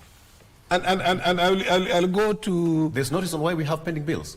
Very good reason. Okay. And I want to share with you. Okay. Go to the counties and look at the 200 billion. You will find that they have already received the money they ought to have paid for these bills. Why are they pending? Why are they pending? Secondly, if you look at the 760 pending bill for national government, and this is data, I sit in the Public Accounts Committee and we have engaged the minister. Almost 500 billion of this money is in penalties. Right? That is not being prudent. And why is it in penalties? The ripple effect, the fact that this money is in penalties, it means the people who financed, the people who did these projects, financed using money from elsewhere, which is a bank, which is a financial institution. Either they have been auctioned or something has happened to their money. Just a minute, to their business viability. And this has a ripple effect to the two sectors. There have always been an argument here. Why is education struggling, which is a social sector? Why is infrastructure struggling? And yet, there is a food basket. You know, you must understand what enables an economy. And an economist like Omolo will tell you that one critical factor is finance. It must enable the economy.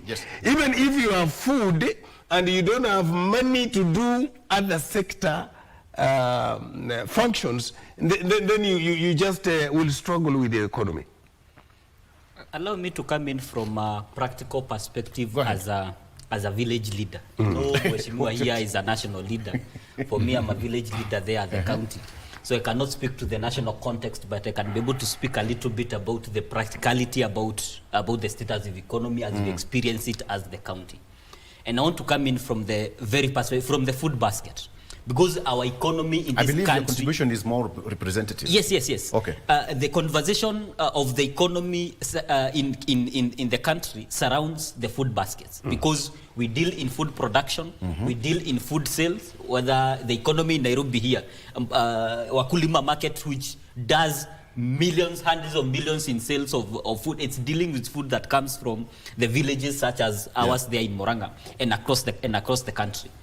Speaking from this conversation, we have to realize that a majority of the people who provide such services and such goods do not come from the big farms that we see across in this country. They come from the small-scale farmers. And the need to be able to solve our economy, we need to commercialize the small-scale farming. And commercialization of small-scale farming requires that you have a clear and direct strategy. One, production, to harness production so that you can enhance that production. So that, for example, coffee production has reduced by a factor of 30% in the Mount Kenya producing, in the Mount Kenya counties. Whereas it has increased by 200% in Rift Valley. Why? Because Rift Valley, it was non-existent. Right now they are getting into... So there's more focus there. There is more focus there. Okay. However, the reason why it's reducing in the Mount Kenya region is because of the market.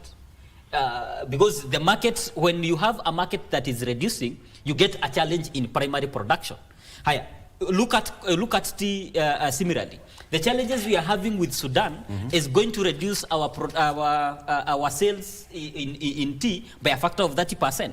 And when you look at Murang'a, which last year did 19 billion in bonus of tea revenue, then by reducing that by a factor of 30% means that we are losing billions in revenue. So what are the interventions that we can make at the primary production level?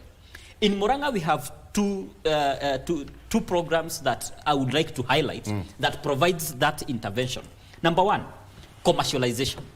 When we want to commercialize an issue, for example, like maize, in Murang'a, our farmers did maize for subsistence purposes. You just plant 2 lines for maize for your household consumption. So what did we do? We created an entire value chain where we went now to the millers and those who do the milling. For example, in Kirinyaga, we have joy millers, and across the country, we gave an MOU with them, come buy our maize from Murang'a. Then, when we have a contract now with millers, we go now to the farmer. We have a minimum guaranteed price for your maize. So what's the first thing we do? We provide seedlings, we provide the certified seeds. Then we provide fertilizer, which is both planting and top dressing fertilizer. So that now, once they get there, we create an entire value chain through cooperatives that now provide both education, planting, and also harvesting, so that we can take to the millers. By that factor of production, we have engaged 57,000 farmers in Murang'a alone, who are largely women who do subsistence farming in the last season. This season, we expect that by in fact, tomorrow, I'll be on the ground providing more certified seeds and fertilizer. And we are going to do 75,000. You look at another value chain, for example, what we have done with mango. We couldn't be able to commercialize mango in Murang'a because mango used to be bought at throwaway prices. So we using the same model, we were able to get mangoes from 2 shillings per kg all the way to 21 shillings per kg. You see, DG, the thing is, when you say it's representative, I'm imagining somebody in Kitui or in Machakos, where there is production of mango. The gap between the farmer and the production and the final market is where the problem is. Yes. All right? Yes. So what do you think? Before I come to you, Mheshimiwa Sosion, allow me to bring Ispak, because when you look at the block, how would you bridge that gap between the farmer and the final market? Allow me before he responds. Maybe just to correct certain things, because I think we are on air. Maybe 1 minute. We are on air, and certain things need to be put in the right context. Kenya's tea export to Sudan is only 5%. And 59% of that had problems from way back in 2023 because of the civil unrest. So 30% I don't think is a correct figure. But having said that, the issue of mangoes in Murang'a and value chain space, there is what the county can do. The element of doing business of processing mango is not a county responsibility.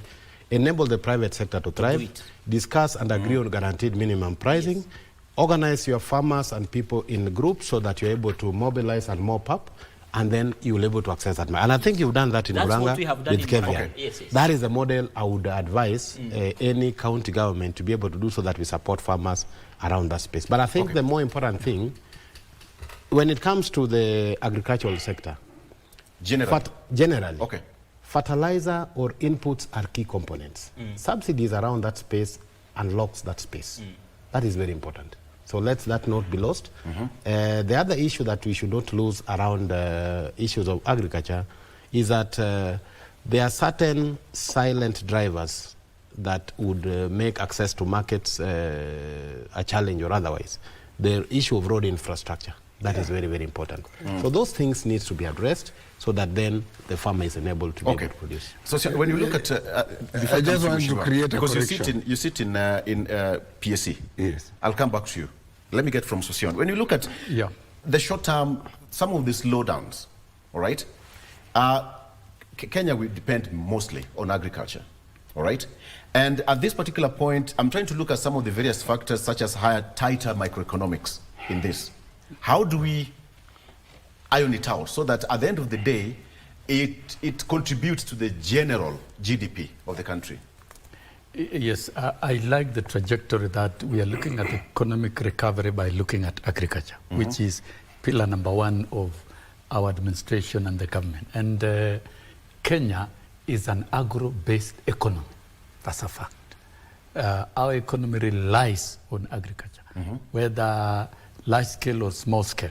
But if we want to address household poverty, we look at the success of agriculture by small scale farmers across the country with diversified agricultural activities, whether it is pastoralists in the north, whether it's fishermen in the lake and our Great Lakes, and whether it's coffee farmers in the mountains, tea, maize and all that, sugarcane farmers, we are beginning to see an upside. Agriculture being a backbone of our economy and our households, I think is a deliberate area of targeted intervention by government. A lot has gone into it. And I agree.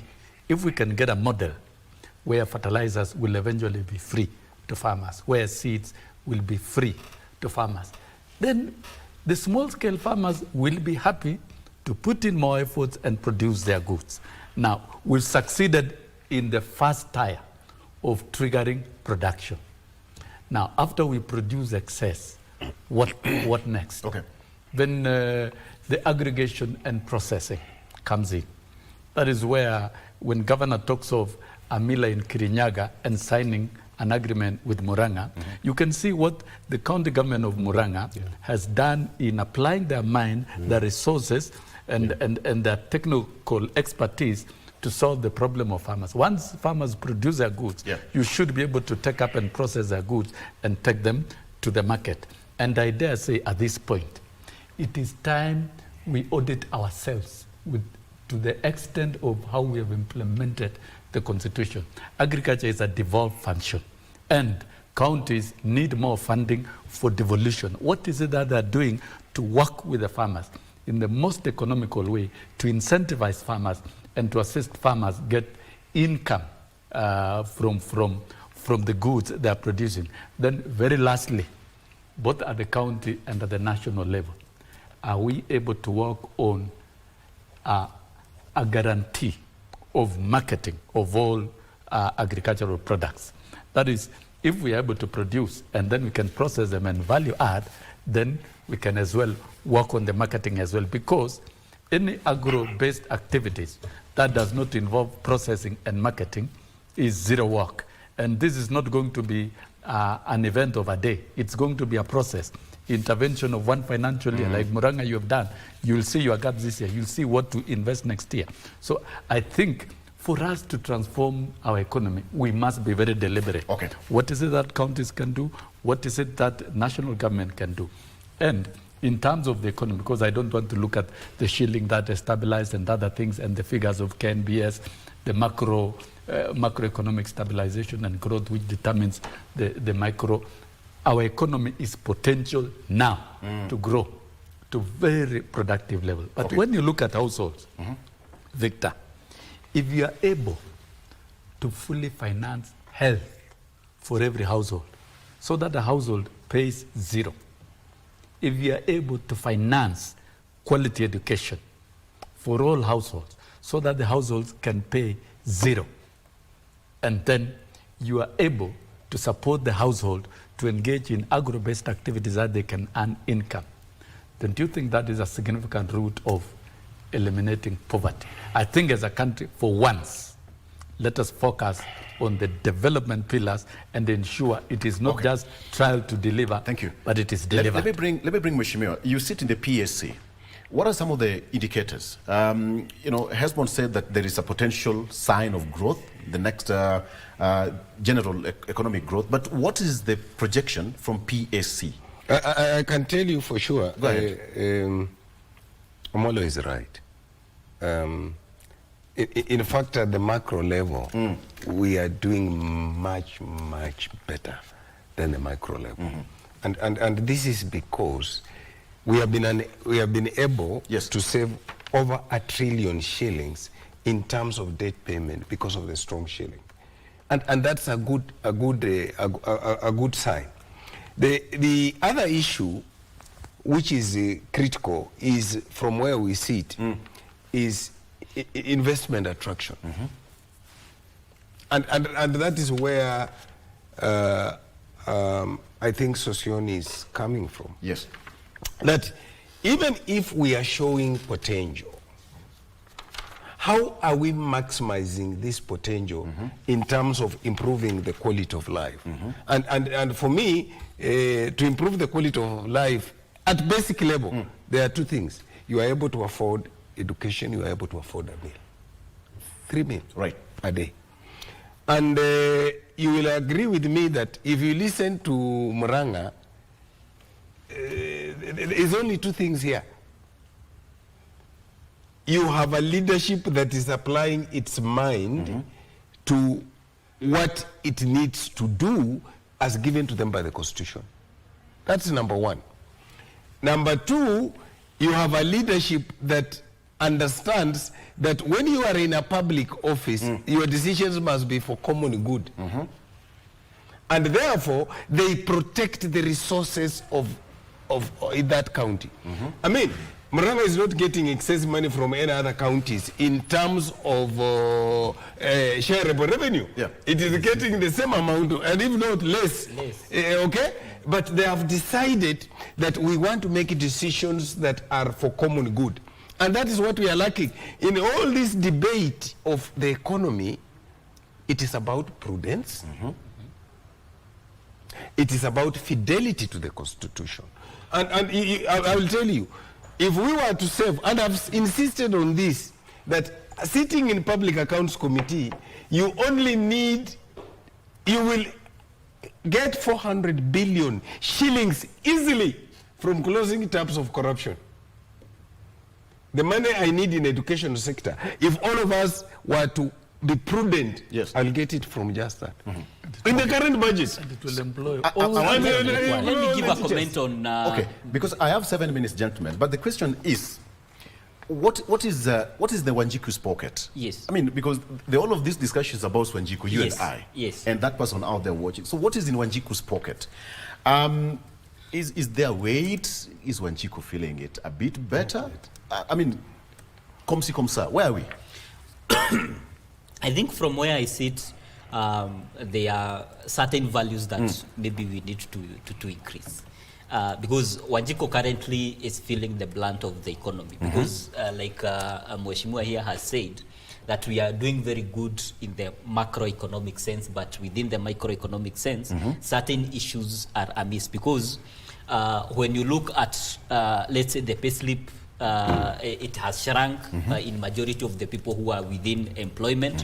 When you look at the people who are within the private sector, those it's a little bit difficult to be able to move around with goods and services. However, there is hope in the sense that the government right now should be applying its mind in terms of delivery for value addition in the most important sector. Because currently, if we need Wanjiko's pocket to improve, we need to get down to the production and do a lot more value addition. These are the cottage industries that are the minds and hopes of the people of this country. Whether we are processing basic agricultural products or we are producing equipment to be able to process that, we need to be applying our minds towards that. And having this concept, from where I sit, we require as counties, and this is the most basic tenet of devolution. Having the ability to experiment on various models of economic development at a very localized level from a very specific set of Kenyans who have similar characteristics, so that whatever is happening in Western region can be experimented in the context of Western region. Whatever is happening in the Central region, do the same. Whatever is happening in Coast, do the same. Whatever is happening in... They meet so that at one point, when we get at the national level, we are collecting production from different facets, fishing, blue economy, livestock, agriculture, small scale, large scale, and all of them adds to the GDP of this country, which also translates to the money in the pockets. As I conclude, let me just make one observation. If we need, for example, to increase that level of production at the county level, then the county has to be innovative. What we are proposing as Muranga in itself, is introduction of what we are calling a Murang'a Industrial City.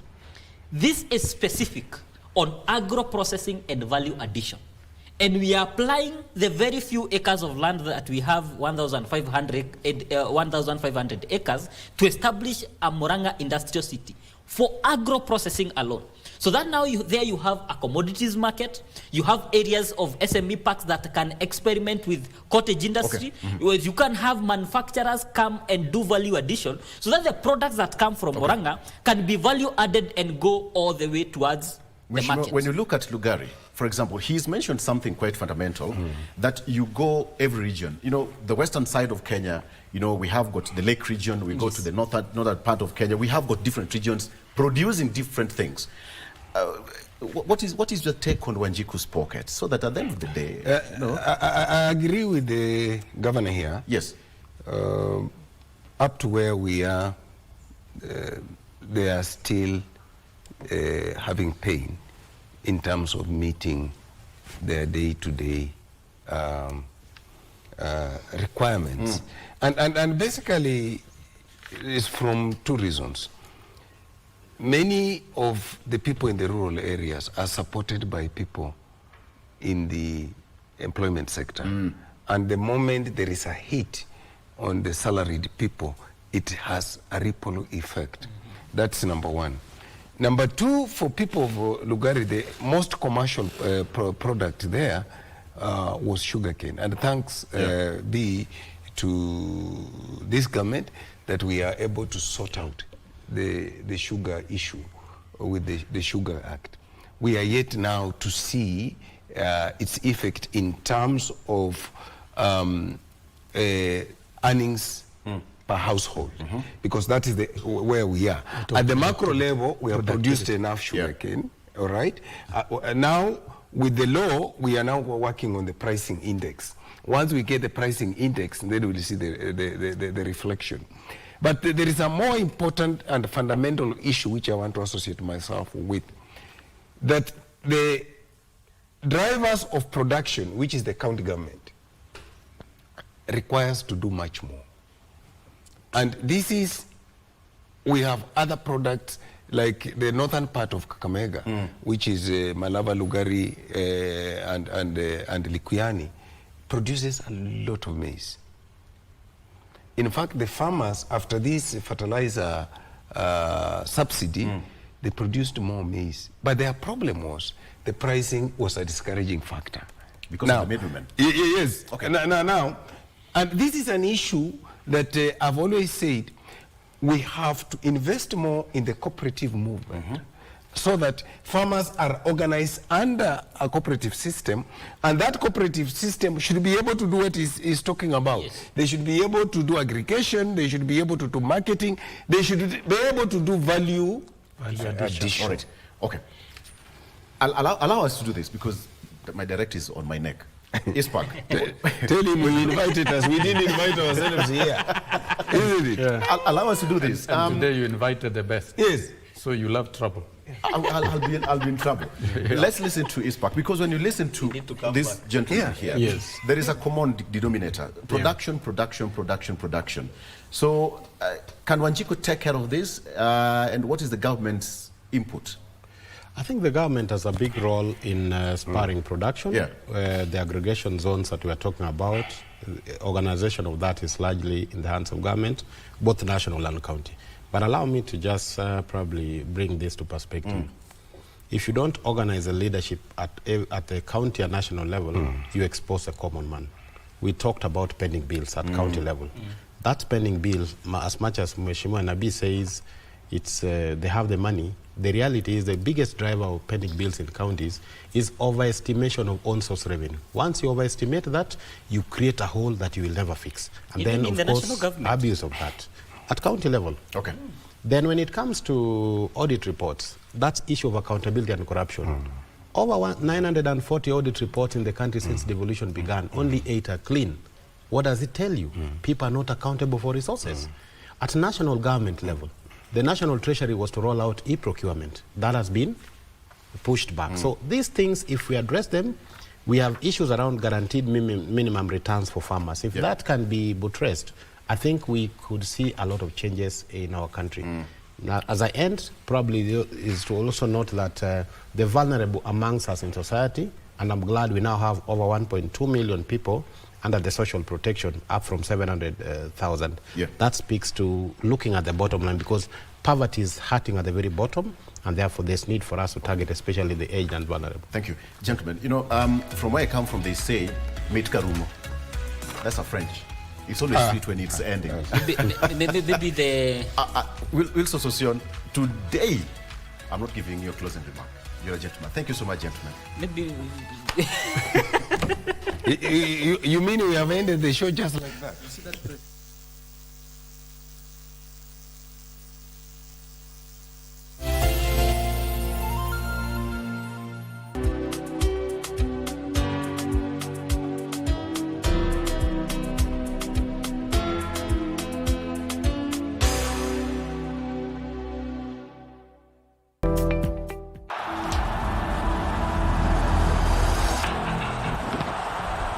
The race for the cherished FIFA World Cup 2026 slot is heating up. Olunga, the captain, he plays the right ball inside. Good first touch. They change the lines as Aubameyang gets in behind here. A great opportunity for Aubameyang, and it's off the post. Lined up on match day 6, Group F is Kenya against Gabon on Sunday, 23rd March at 4 p.m. from Nyayo National Stadium. Comes back into the air. The keeper's come a long way off his line, and he's missed it. And that's the opener for Kenya. With a new sheriff in town, don't miss this historic Africa qualifier duel, live and exclusive on KBC Channel 1, your true sports partner. Friday night again. Greetings in the name of the Most High Jah Rastafari. My good name is Marley Moses, the positive warrior, alongside... Yes, sir, DJ D-Rage, the baddest. Each and every Wednesday from 10 p.m. on KBC Channel 1 TV. Tunakuletea the biggest reggae party in 254 in a yard extra. Extra niceness of reggae music. Extra dose of entertainment. When the thing is nice, we have to do it twice.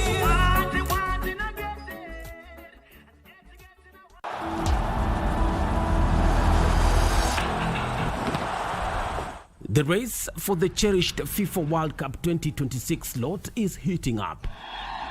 Olunga, the captain, he plays the right ball inside. Good first touch. They change the lines as Aubameyang gets in behind here. A great opportunity for Aubameyang, and it's off the post. Lined up on match day 6, Group F is Kenya against Gabon on Sunday, 23rd March at 4 p.m. from Nyayo National Stadium. Comes back into the air. The keeper's come a long way off his line, and he's missed it. And that's the opener for Kenya. With a new sheriff in town, don't miss this historic Africa qualifier duel, live and exclusive on KBC Channel 1, your true sports partner. Na unaishi wapi? Kwa nyumba. Area gani? Unaishi system gani? Oh, unaona hii hapa kwa kona. Wewe. Makwana mimi. Anaweza kuwa amelea ingine. Kiumri wenda amelea tu. Mimi ndiye amelea. Ndo. Ulikuwa. Niliweza kukula nusu. Nini kafanyika? Sasa kitoko mimi nikaanza kutupa nini? Mateke kama punda. Bila uliona hiyo sumu, kuna pali iliende katoa iliwekwa na Gideon Ondiki yukakwenda. No, it cannot produce that. Thank you, doctor. Can we meet after this? Wewe umemaliza maswali?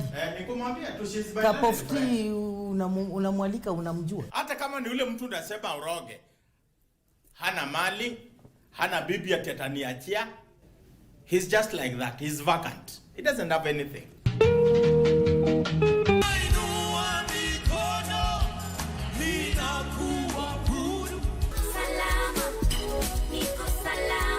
She ran from the well with rivers of living waters gushing out of her belly.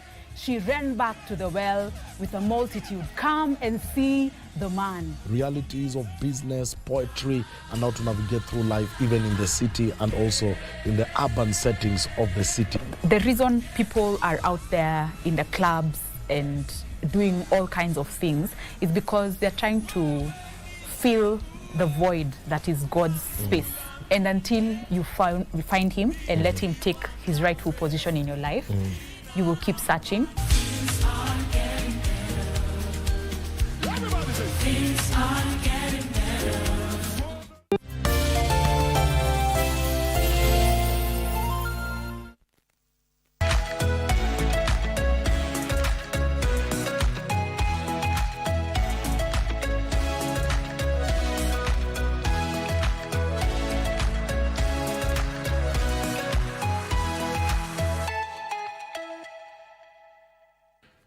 Thank you for staying with us. You are still watching Good Morning Kenya. My name is Mike Migwi, and now we talk about matters different from politics. Now we delve into the next generation of surveying, which has advanced and improved significantly over the years, and thanks to advancements in technology and its contribution to the infrastructure development, land management, and environmental conservation. That is what we want to delve into that. Nelly Mbogwa, who is the Deputy President, Institution of Surveyors of Kenya, is joining me here on set to talk about this matter. Welcome to the program. Thank you very much. How are you doing this morning? I'm doing very well, and thank you for having me. Karibu sana. Now, we delve into matters of surveying. We are bridging the physical and digital worlds. But before we get into that, what is the state of survey in Kenya?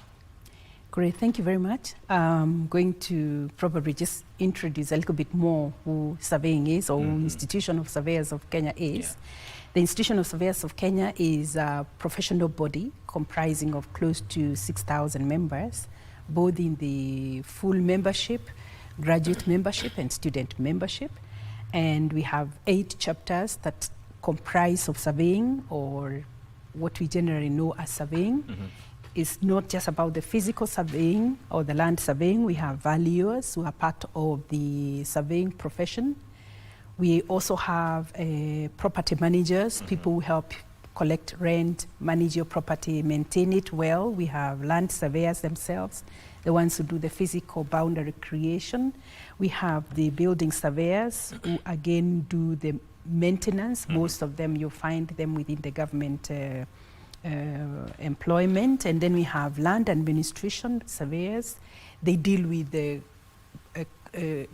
creation of titling for the properties. Once the surveyor has done the physical measurements, they give you a title.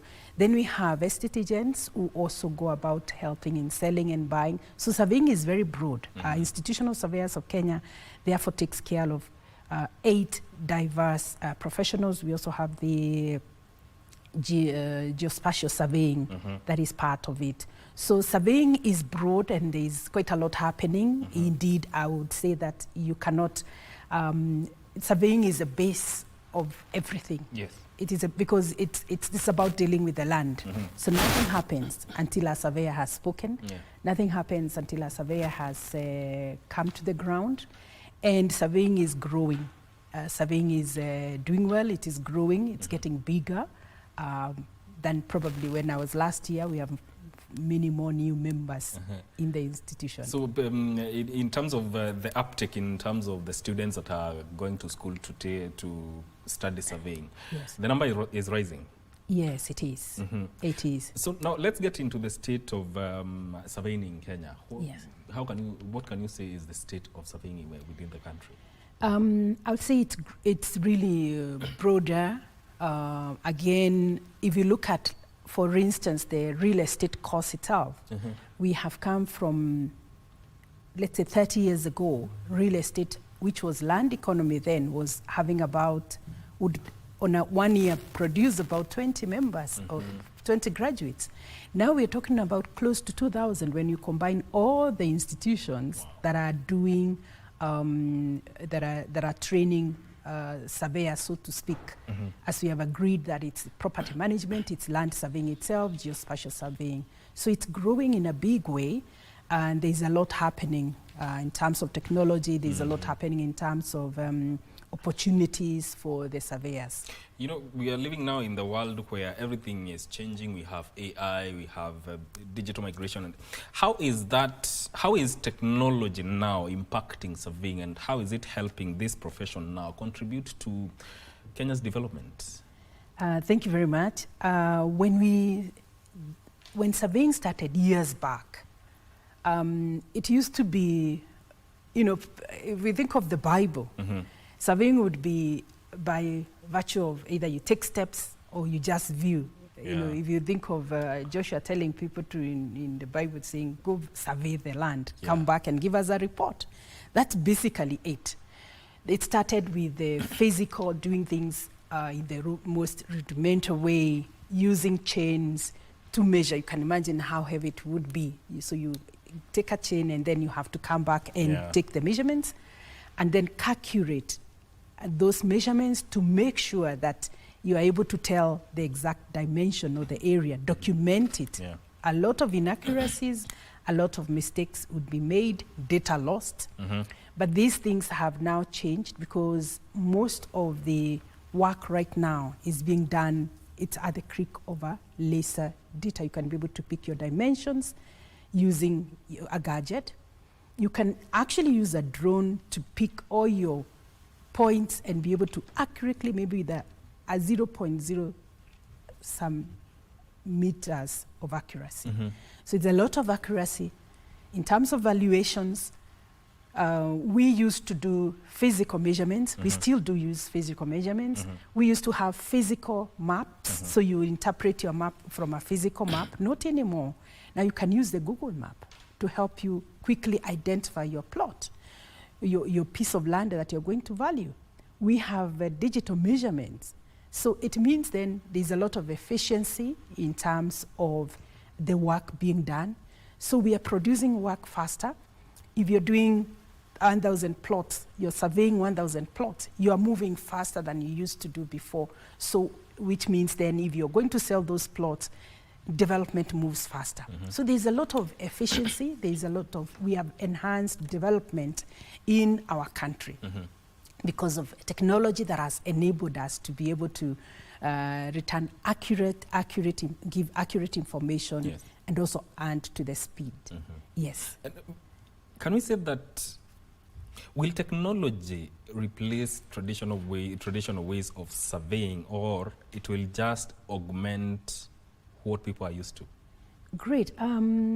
Surveying, technology cannot replace what a human being can do. The role of technology is to improve how we do things. So it cannot replace, because there are things that it is not able to, even when it can analyze information, somebody has to key in that information. And then that takes us to the opportunities. There has to be somebody who is keying in, who is providing that information. But better still, there is analyzing that technology will not be able to do, that has to be done by a human being. For instance, even when, let's take valuation, even when enhanced understanding, analysis of data is done by technology, I still have to put in my input, my opinion, my understanding, my judgment of the value of that property. So no, it will enhance efficiency, but it is unlikely that technology will take the role of a surveyor. So there's also the need for surveyors to level up and enhance their skills in terms of adhering or now conforming to the digital age. Yes, indeed. Because if you're not ready, technology either is about change. And you see, change, if you do not step into the change, it's likely to overtake you and you're left behind. So yes, surveyors must be able to adjust, improve, and become better using technology. Otherwise, they will not be able to deliver, which means then you cannot level up. If you're comparing yourself with the international standards, the timeliness, in any case, if you look at institutions, banking institutions who consume our valuations, they would want evaluation in a few days. They want it in 3 days, yes, 4 days, because the client wants to get their mortgage, their loan approved pretty fast. Mm-hmm. So this means then that you have to look to enhance your speed. Remember years back when we used to use typewriters or handwritten documentation. Mm-hmm. Now, if you are still using that technology, it would take longer for us to be able to produce our reports. So yes, we have to embrace, we have to be up to speed, we have to be ahead of technology, so to speak, and be better so that we can serve the public faster and again more efficiently. How is ISK now helping, especially young professionals, to embrace these advancements?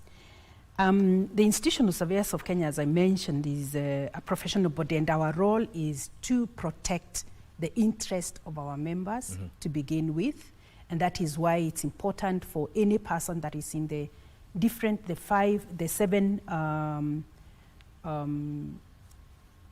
chapters or disciplines that I've spoken about to be part of the Institution of Surveyors of Kenya, is because your interests are covered. So if you have any issue, you have raised an invoice, you have done some work, you've not been paid, you go back to the Institution of Surveyors of Kenya, your professional body that protects you.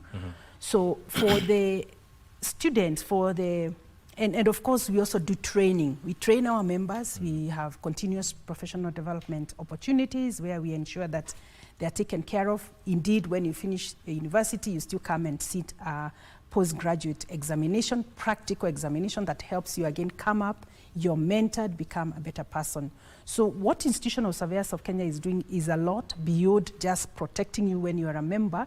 We train you, but for the students, we are very intentional. And for instance, today we will be at the University of Nairobi. We'll be speaking to the real estate students there, just to mentor them, to tell them how it is in the world of practice, that build what opportunities are there. We want to encourage them and let them know there are indeed diverse opportunities for them when they come out. So we mentor them. We let them know what opportunities are there. We give them the opportunities to be interned, or when they're even in college, we allow them to come into our companies and be able to do their internships there, train and become, just see what it is like to be a surveyor out there in the field. Yes. Yes. There's something last year that the surveyors were calling for, and was the transition to mathematically defined boundaries to resolve land agreements. And there were 3 documents that were developed. We're talking about Survey and Marketing Bill of 2021, Land Surveyors Registration Bill, and Survey and Mapping Policy of 2021. What is the progress? We haven't made we have not progressed that well, but we are working, it's work in progress, and I hope that towards the end of this year we can have those bills finalized with, so that we are able to serve. So it's work in progress, but we haven't completed. Yes. What are some of the issues that it is addressing? These documents are addressing. Basically, is saying that we need to have all documentation. You see what happens when we have the old way of having general boundaries. General boundaries are not well defined. For instance, you can find your title reads your title reads 10 acres. Yes. In the general boundary, it's not definite that it's actually 10 acres because the actualization, the accuracy has not been done. It's not been accurately documented, measured without, it doesn't have georeferencing, it doesn't have accurate point to the corner or to each of the beacons, so that you can be able to say, indeed, my title is 10 acres. So there are instances where you find you're holding a title, it is 10 acres, but when you go to the ground now, when you do the mathematical, the georeferencing, the size can be less or it can be more. So that is why it remains, so to speak, not confirmed until it is georeferenced. So these bills then will help us to ensure that every part of our country has a georeference to it, has been mapped up properly and documented properly, so that their movement, I mean, you can clearly pick it even yourself. Yeah. Probably if you have a Google map, you can put those points and be able to say, the coordinates, you can actually see this is exactly where my piece of land is. So then there is no need for movement. There will be no movement of anybody going this, 2 meters to the other person's land, because it's very accurate. Yes. So, and that is with the incorporation of innovation and technology. Correct. How is that also helping in urban planning now? Thank you very much again. Technology is very, very important, because you see, technology helps in segregating. Urban planning is about really trying to look at what are the people's needs. What do we need? Do we need an industry? Do we need housing? How do they correlate? Do we need offices? So if the AI or the technology then helps us to see what size of land do we have, how do we demarcate it? How do we administer it the best way possible, so that we don't have conflict, we don't have an industry where human beings should not be sleeping, mixing up. So urban planning works very well with technology and surveying, because it helps us know we have 20 acres, or let's assume we have 100 acres of land in Nairobi. Of course, that's not what we have, but I'm just using that as an example. We then decide which are the human needs. How do we put it into use so that there is no conflict between the different uses that we want to put ourselves to. So technology is very important in helping us plan our urban land. And of course, know where do I put a road. And of course, surveyors come in helping us know the type of soil, the gradient, and therefore the corners to take in terms of, the roads. They are very, very key. In the land surveying, they themselves are very key, or engineering surveyors are very key in terms of helping demonstrate where a road should be, why it should be there for safety and all of that. Yes. What would you say, now with the emergence of technology and incorporation of the same into surveying, what would you say are the biggest challenges now in that field? There are very many challenges, not just probably technological challenges, but you find one, of course, land doesn't expand. So really it's about management, what we have. I think we did speak the last time I was here about taking care of it. So the fact that we can't have another piece of land, we can't add Kenya to some more square meters. Yes. But we also have challenges in terms of technology itself. We may not have the costs. If you really want a very good survey equipment, it's very expensive. And of course, then that has an impact on especially the young surveyors who are coming into the field. If you want to set up your own institute, your own company, it becomes a bit of a challenge. You can't, raising that money is not easy. Also, the training part of it to utilize it is also expensive. And of course, that has to mean then the institutions that train are adaptive to the modern technology. Because also the universities must be able to train the students so that as they come out, they are very ready and able to use those tools. Yes. Now, the Global Surveyors Day is coming up on the 21st of March this year. Yes. And the theme is next-gen surveying, next-gen for surveying, bridging the physical and digital worlds. Briefly talk about it. Yes. The International Surveyors Day happens every 21st of March.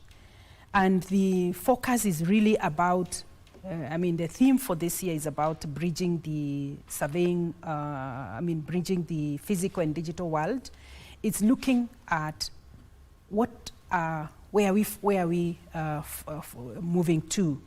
Where is the world going to, so that, again, like we said, the surveyors are ahead of time in terms of technology, and also bringing, not just looking at the physical land, which is where surveyors are concentrated, but also how else do we bring our physical world into the digital world and completely thrive without being impacted by change that we talked about. It is happening on Friday. And for ourselves, we have several things set up. We have land clinics that are set up to be able to help the common mwananchi, or the Wanjiko, so to speak, know what we do, how we can support her, how we can we answer her questions. What do you do with when you have a land dispute? When do you call a surveyor? Which surveyor do you call? Why do you need to work with a registered surveyor? Why do you need to work with a registered estate agent who will not, take away your money because they are professionally trained? They also have taken a license. They are registered under an act of parliament, which is the Estate Agents Act, or the Valuers Valuers Act Cap 532. So there is a lot of that we offer to our public during those land clinics. We tell you, when you have a problem with your title, where do we go? How do you even do a search for your land? Why should you do even that title search, so that you make sure that your title is clear, there is no one who is infringing into it? All of that is information that we pass during those land clinics. And of course, we also do things to do with mentorship, which is what I'm saying this afternoon. We'll be at the University of Nairobi to do mentorship with our students, just again to let them know how practical and the opportunities that are, how practical surveying is, and what opportunities are available for them. So it's about celebrating a surveyor. It's about celebrating the eight disciplines of our profession. And of course, like you've mentioned, it's not just Kenya. It is a global celebration. Yes. Now, and I will take this as your closing remark. How can the public now better understand the role of surveyors in their everyday lives? Now, thank you very much for that question. Surveyors, valuers, estate agents, property manager, they do play a very, very crucial role in our everyday life. As I mentioned, you need a surveyor who will help you know this is where your boundary is, this is where you are. If you want to subdivide your land and you want to give your your son, your daughter, a section of what you have, you need a surveyor. If you have, you want to sell and make some money, you need a surveyor. If you want to know how much your property is worth, you need a valuer. If you want to take a loan with the bank will send you to a valuer. If you want to know, if you have even your small little property or your big apartment, and you want somebody to collect rent for you, maintain it for you, and value for you, you need a surveyor. If you want to take an insurance policy, you need somebody to tell you how much to insure that property for. So there's, on a daily basis, we interact with the public, and there's so much we offer them, and we are more than happy to provide professional services to them. Yes. Thank you so much for making time. That was our time. And thank you so much for coming and talking about the general perspective of surveying and the state of surveying within the country. That is Nelly Mbugwa, who is the Deputy President, Institution of Surveyors of Kenya, joining us here on Good Morning Kenya to talk about the next generation of surveying, which is bridging the physical and the digital worlds in surveying. My name is Mike. Maybe this is where we wrap this conversation. Good Morning Kenya continues shortly with Vivian Ndegwa. Stay with us.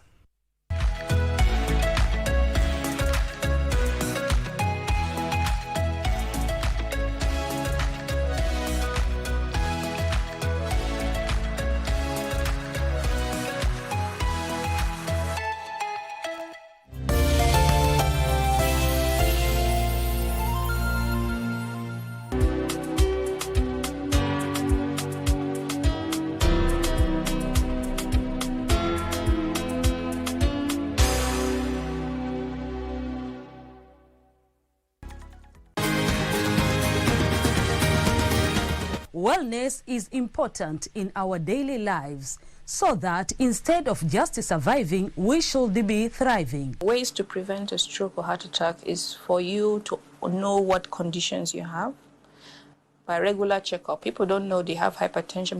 They don't know they have diabetes. I was pre-diabetic. I was afraid of getting lifestyle diseases because I come from a family that has lifestyle diseases. How do you know if your cough is due to a serious condition? We'll have some answers. Stay well and strive to make every day a healthy day. Ziwe juu yake akizidisha juhudi katika ibada katika hii kumi hili la mwisho katika mwezi mtukufu wa Ramadhan.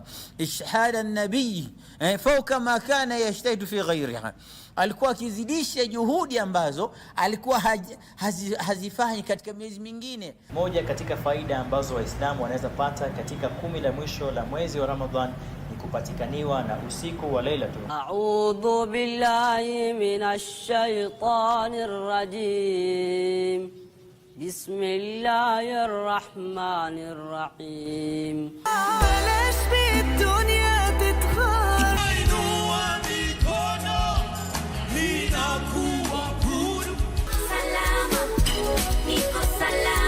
She ran from the well with rivers of living waters gushing out of her belly. She ran back to the well with a multitude. Come and see the man. Realities of business, poetry, and how to navigate through life, even in the city and also in the urban settings of the city. The reason people are out there in the clubs and doing all kinds of things is because they're trying to fill the void that is God's space. And until you find him and let him take his rightful position in your life, you will keep searching. Things are getting better. Everybody say, things are getting better.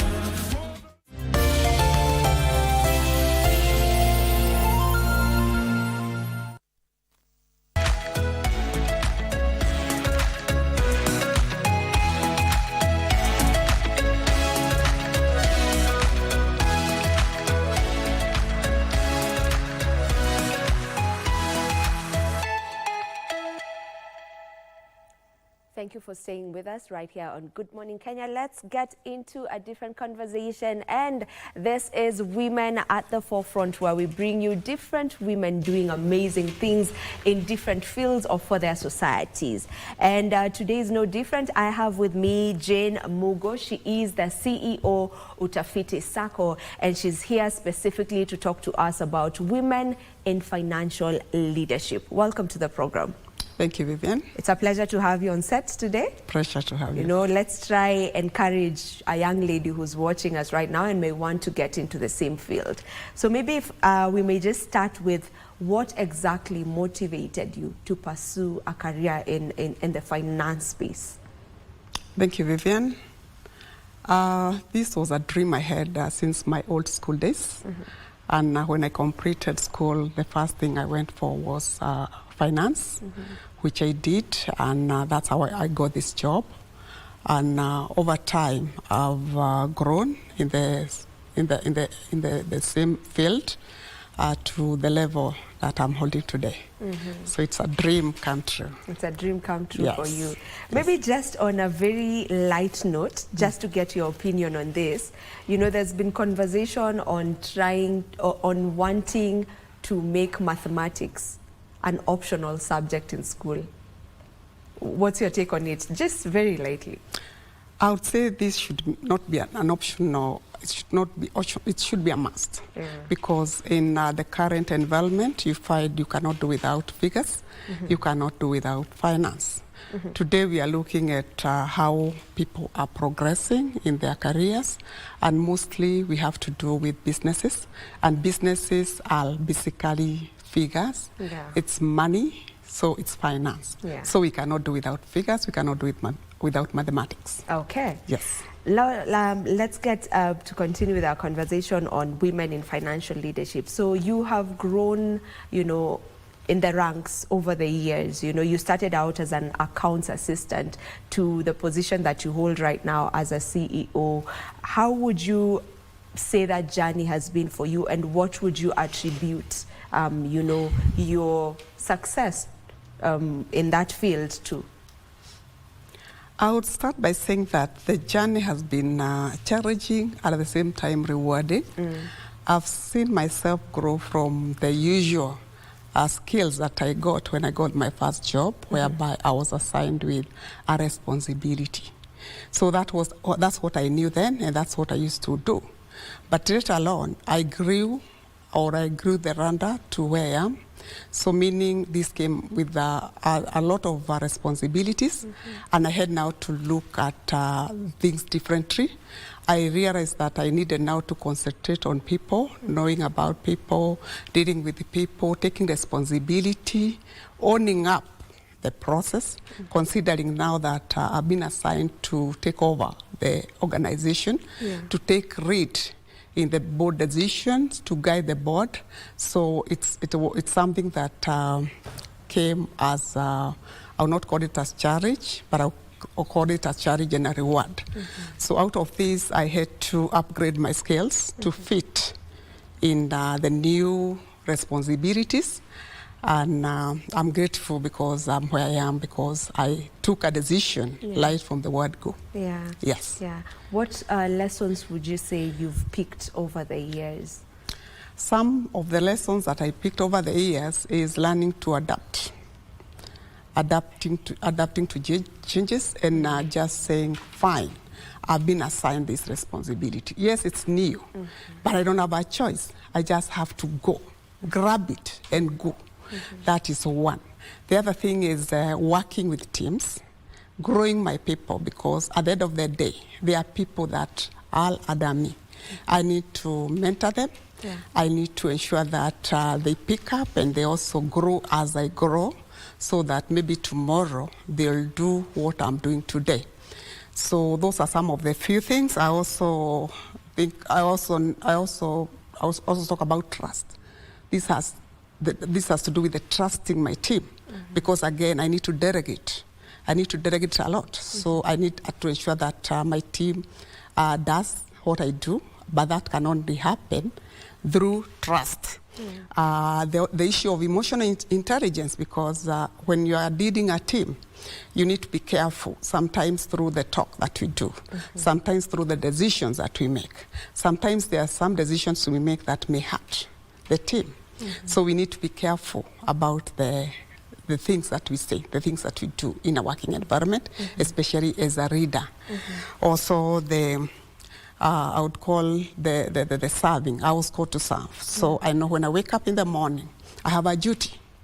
So it's not that I just wake up to go to work. I have a calling. I have a duty. So meaning I wake up knowing that today I need to achieve. I need to make a change in somebody. I need to ensure that I've achieved my goals in a day. So those are some of the things, and also the continuous growth, because at the end of the day, leadership has to do with the growth. And so the continuous growth through running, and also networking, maybe mixing or maybe interacting with other women leaders, and also borrowing a lot from my board that has been very, very supportive. We work as a team. All right. Yes. Okay. Would you say that women are a minority in, you know, top financial roles? Would you say women are a minority? Because, you know, most times this space is deemed or termed, you know, male-dominated. But I want to hear it from you who's in it, you know, not speaking from us who are looking from the outside in. I want to get it from you. Are women a minority in these top roles in the finance space? Vivian, women are a minority, especially in leadership roles, and that's something, but things are changing. So I see a positive change. Men are accepting that women can be good leaders, and these are the things we are working for, to ensure that women are all inclusive, especially in the leadership positions. They can do as much as a man can do. or they can even do it better. Remember, women are gifted because they start nurturing at a very young age. They also give birth, they rear their children, so meaning they understand some of these things. So when they become readers, they will not be just readers because they have been appointed as readers, but they have it in them. So even the duties or responsibilities that you are going to undertake, some of them will come from within themselves. So this is something that I would like to see it happen, but I say we thank God that things are changing. Things are changing. Things are and maybe just still, you know, in the same breath, what changes have you seen over the years in terms of inclusion and the gender diversity that you can speak about? I would say the changes I've seen, one is the mentorship part of it. Because with mentorship, we'll see the women now grow, because without having heard or seen, it's hard for a woman to understand themselves. They also need to admit that they're there. Their voices have to be heard. They also need to come in the forefront as compared to sitting at the back. When a woman sits in the boardroom, what is expected of this woman? Does he rely on the opinion of the man? Or they can also contribute comfortably, knowing that they're doing a great or a good contribution. We've seen in the past whereby women will just sit and wait for the men to make decisions because they're not sure. They'll use the word like, I think, instead of saying, I suggest or I propose. So those are the things that we are really fighting for. And we want to see this change. So today we have women in leadership. And if I use an example of my circle, Utafiti Circle, we serve as a good example because in our leadership, in our board leadership, we have 50-50. 50% women, 50% men. And the composition is wonderful. And the selection of these men, or the selection of the team, is not done by them. It's from the membership.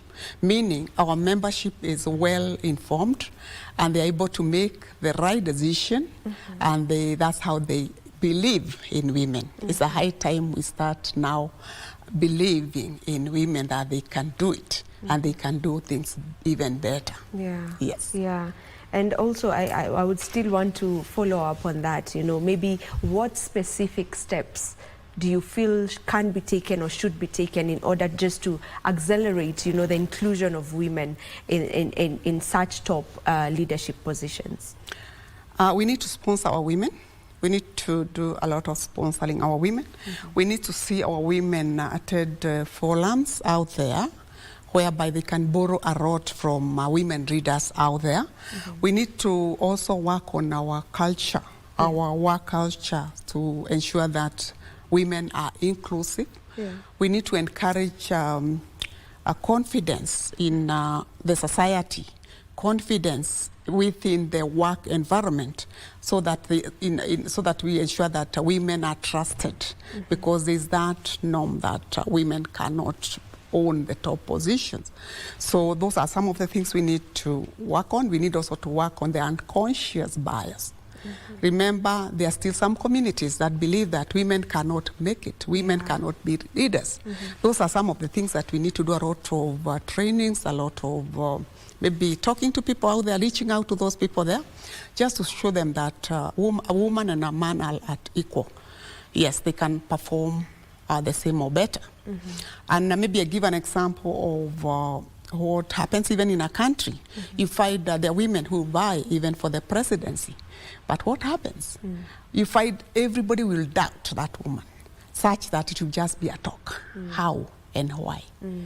Only to see that people have trust with men. So those are some of the things that need to reach out to people out there, even in the rural areas, just to let people know that women are capable. They can even be leaders. They can even be presidents even, and they can do well. Yes. Yes.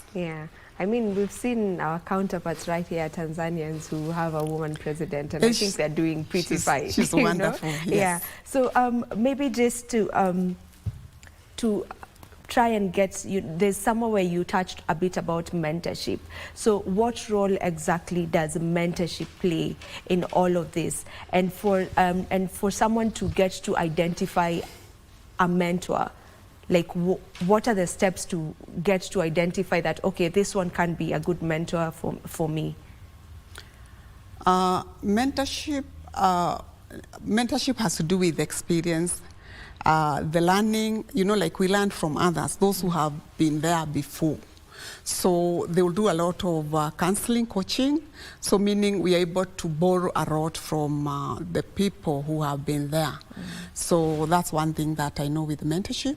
But you cannot be mentored by somebody who has not been there, though you can still be mentored by somebody who has not been there, because people are gifted differently. You can even be mentored by a colleague. You can be mentored by even a younger person. So it depends on the value. What is this that this person is bringing on the table? So that is what I can say. Yeah. What role has mentorship played in your journey? Did you at some point get mentored by maybe a fellow woman? Just get us into your experience. Yes, I have been mentored by a fellow, not even one. Number one, gaining confidence. So meaning that if a woman, tell you that you can make it, definitely you can make it, and you look for a way of making it. The issue of success, it will come through what people have succeeded in the past. The issue of these leadership skills, they'll also tell you how to get the skills to take you where you want to be. So there's a lot to do with mentorship. So, and especially from the women's side. Yes. You are the CEO of a SACCO, that is Utafiti SACCO. By the way, that name Utafiti means research in English. So is it a SACCO for researchers? It was started by researchers. Okay. Let me just say that Utafiti SACCO is a SACCO based at International Livestock Research Institute. So it was first started or registered back so many years, quite a number of years ago, by the then IRRI staff. So over time, the board or the SACCO opened up to they opened up the common board. So right now we are able to bring in members from all over, both locally and international. It's a growing SACCO. It's a very successful SACCO. It's a very, very strong SACCO. Okay. Yes. Okay. So of late, there have been conversations here and there, and a bit of tough conversations matters SACCOs, and their credibility and all of that. But maybe just to get to hear from you, what measures, do you feel should be put in place to ensure financial integrity, trust, and credibility in general of SACCOs? Number one, we need to consider the governance. We need to have very, very strong governance in place. We need to look at the composition of this governance as well, because knowledge is key, competence is key.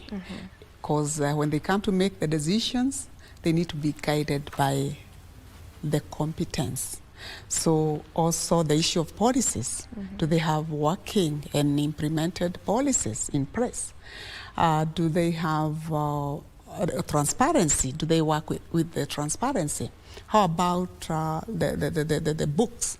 Do we share our audited books with our members? Do we have this done regularly, yearly, on a yearly basis? Do we ensure that we share in a transparent manner the performance of the SACCO? Number two, another thing is member education and also the engagement.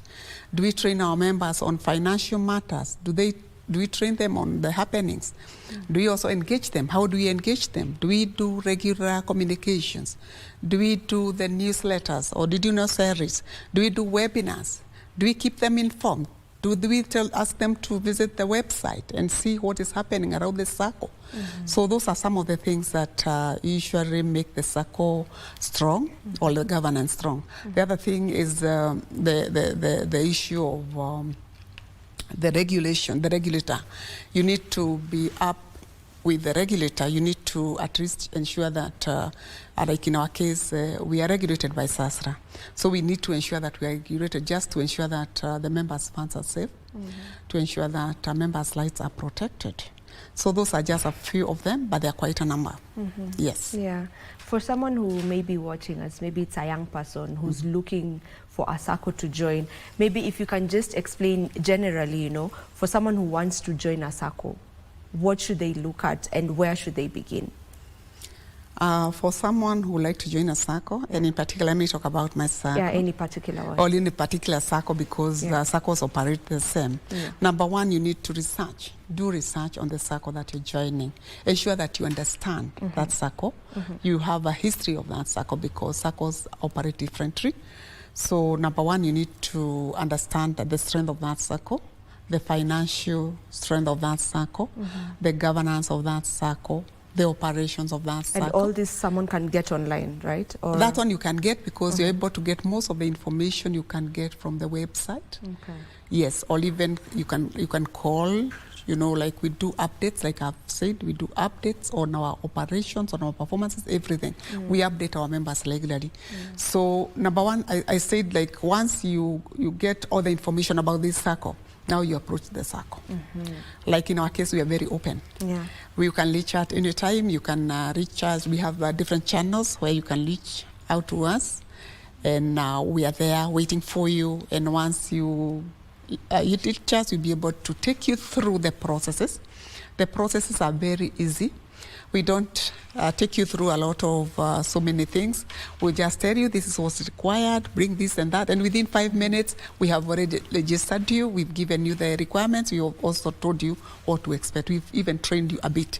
We've given you some information on how we operate as Utafiti SACCO. Okay. Yes, and there are so many benefits that we also highlight about joining the SACCO. Number one, security of your funds. We need to ensure that where you're putting your funds, at least it's secure. How about the returns? What do you expect at the end of the day? Once you invest with us, it's an investment. We treat that as an investment. So you are assured of returns at the end of the year. This in form of dividends and also interest on deposit, which we assure you, and we definitely meet our promises. Okay. Yes. So for anyone who's looking to get into a SACCO, first they should ensure they do their due diligence before just getting into any, because their friend told them you can join the SACCO that I'm in. Okay, what role exactly do SACCOs play in assisting, you know, in wealth creation? And since today we're talking about women, because this is the segment, Women at the Forefront, you know, what role do SACCOs play? What role do SACCOs play in assisting women in, you know, just in their wealth creation journey, and even just people in general, not just the women? I would say SACCOs play a very great role in the community, not only to women, but to everyone, to men and women. Sure. But because today we are talking about women, I will highlight on the women. And I will say that for women, mostly they don't know, sometimes they don't know where or how to join a SACCO. But once they join a SACCO, at least they get to know how to even manage their finances, because most of the women are held in chamas. Most of the women are held in those merry-go-rounds. And at the end of the day, they cannot invest with that money. You find at the end of the day, they consume whatever they have saved. So it's just a merry-go-round. So you'll never grow with a merry-go-round. So we are advising women to join SACCOs. If you don't know the SACCO that you should join, kindly reach us. We'll be able to assist you. Because this money that you're saving, they even save on daily basis. But at the end of the day, this money will go to the, no, they'll consume the money. So, but with the SACCO, at least you're assured of savings. And regular savings, compounded savings. So, and because we'll hold your deposits, we're not going to allow you to withdraw until the right time. So meaning it's a continuous saving.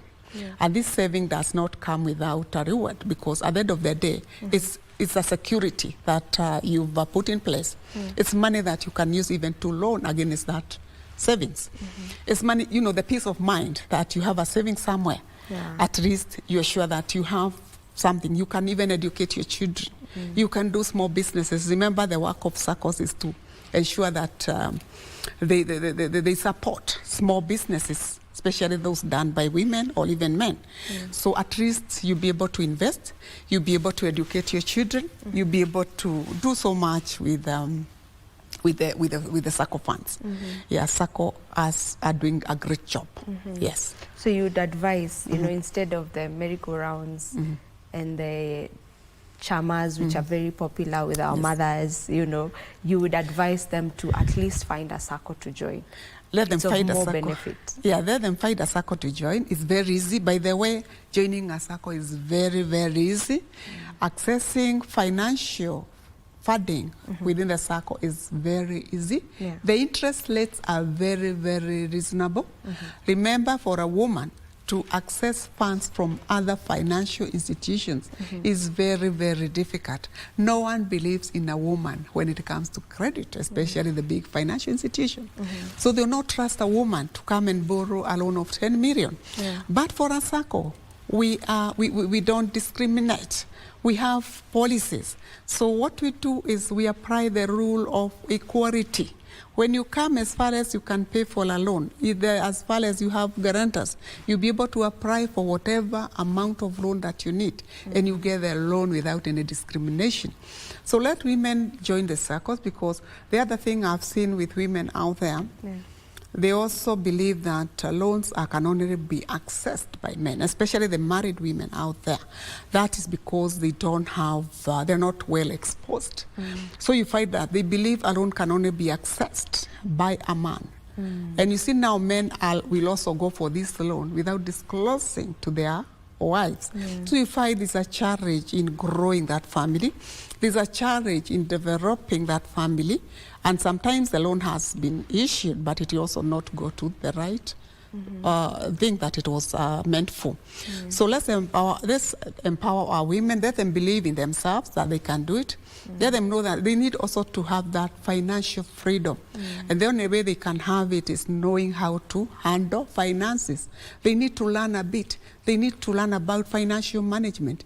Yeah, they need to be part of the growth, especially through SACCOs. Yes. Yeah, I think I agree with you on that. Yes. Could you kindly share with us some key financial habits that you feel every woman should know about? You know, who's in that journey of just, you know, securing their future financially and you know, just ensuring they try and create some wealth, you know. So just steps or lessons, you know, on financial habits. Number one, women are very good in spending. They are very, very good in spending. As far as they have money at hand, they'll go spend. They are known for that. Impulse buying. Yeah, that's true. So what we encourage members, so what we encourage women to do is work on budgets, plan for what they intend to do with the finances, maybe also look at the expenses as well. Work on the expenses, at least even as you budget. Look at the balance, the two, so that you don't spend more than you have. The other thing is they also need to build a fund. An emergency fund is key here, because a woman is left with the responsibilities at home sometimes. You find a child gets sick. You don't have anywhere to access funds. But if you have that, you know, a clever woman will have that fund somewhere. They'll just land there and get the small money they have saved, and they'll be able to sort some of those issues. An example, like in our case for this Utafiti Sacco, we have a product that we call the holiday savings. This product, once you save in that holiday saving, you can access this money anytime you need. So meaning that's part of an example of an emergency fund. Tomorrow you have an issue, just come and request for some little money. We will be able to provide. The other thing is saving. Women need to learn to save, because without going back to the issue of chamas and all that, it's good they also join the saving culture, whereby they save. They save and, you know, like other than just circulating money. Let them save this money for a future for retirement, for anything that the eventualities. So the culture of saving will also come in here. Okay, we need to wind up the conversation. Maybe if I may allow you to just give us your final remarks, or you can also just as well speak to a young woman who's watching today and wants to get in this field of finance. For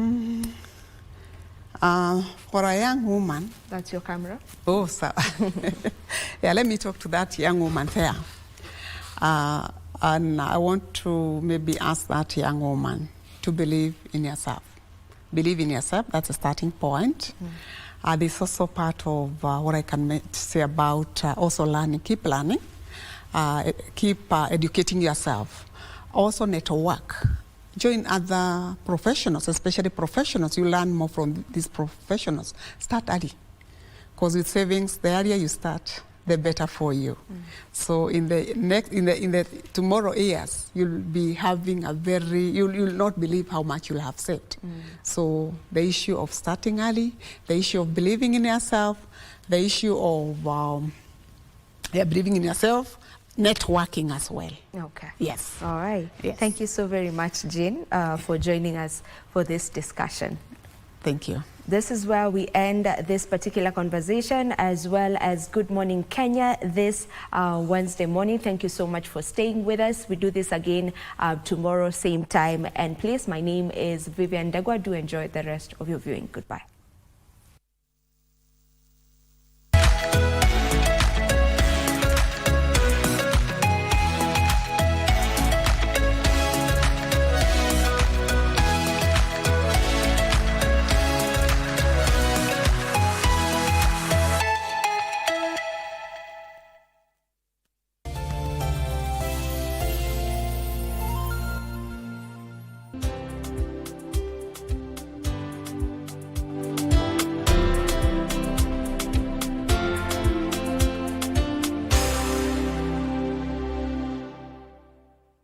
Are you a talented artist? Or are you passionate about a topic you want to discuss? But money can be very hard to find for an upcoming artist. Don't worry, Studio Mashinani has got your back. Sign up on ajira.co.ke to book a session with your music and video producers across the country. Work on your music, jingles, spoken words, and even podcasts to realize your dream. All for free. Studio Mashinani, Radani Talent. Fanyumba. Area gani, naishi system gani? Oh, inaona hii hapa kwa kona. Wewe. Makwa na mimi. Nani anaweza kuwa amelea ingine? Kiumri wenda amelea tu. Mimi ndiye amelea. Ulikuwa? Niliweza kukula nusu. Nini kafanyika? Sasa kitoko mimi nikaanza kutupa nini? Mateke kama punda. Bila uliona hiyo sumu, kuna pali iliende katoa iliwekwa na Gideon Ondiki yukakuota. No, it cannot produce that. Thank you, doctor. Can we meet after this? Wewe umemaliza maswali? Nikumwambia tu she's by cup of tea unamwalika unamjua. Hata kama ni ule mtu unasema uroge. Hana mali, hana bibi ataniachia. He's just like that. He's vacant. He doesn't have anything. Imani ziwe juu yake, akizidisha juhudi katika ibada katika hii kumi hili la mwisho katika mwezi mtukufu wa Ramadhan.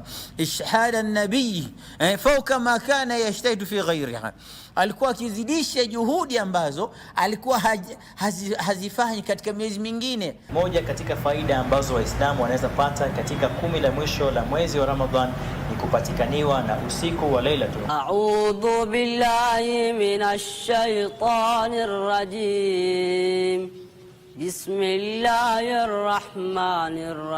Today's stories remind us of the strength and resilience of the human spirit.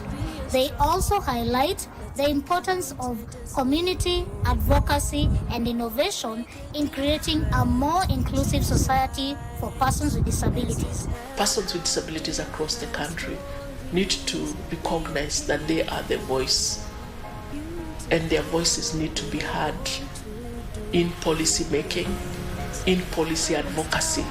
It is better to educate the people, particularly the husbands, I know the husbands can get annoyed, but it doesn't mean that you cut the hand of a lady whom you love and look after.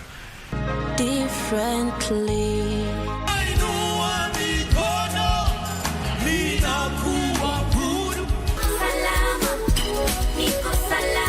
She ran from the well with rivers of living waters gushing out of her belly. She ran back to the well with a multitude. Come and see the man. Realities of business, poetry, and how to navigate through life, even in the city and also in the urban settings of the city. The reason people are out there in the clubs and doing all kinds of things is because they're trying to fill the void that is God's space. And until you find him and let him take his rightful position in your life, you will keep searching.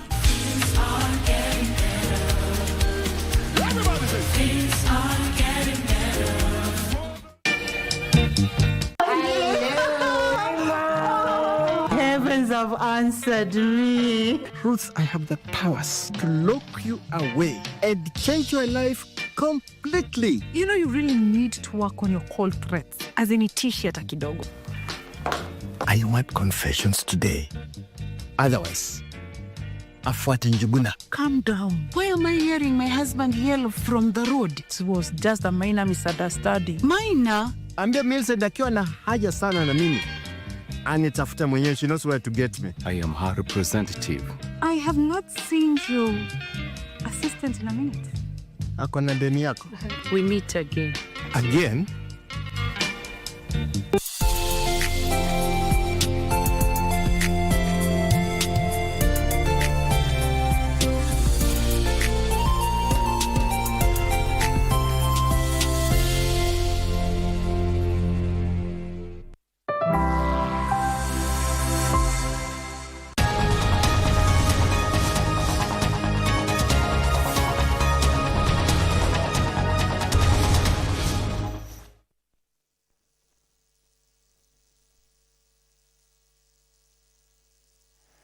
Good morning to you. You are watching the live proceedings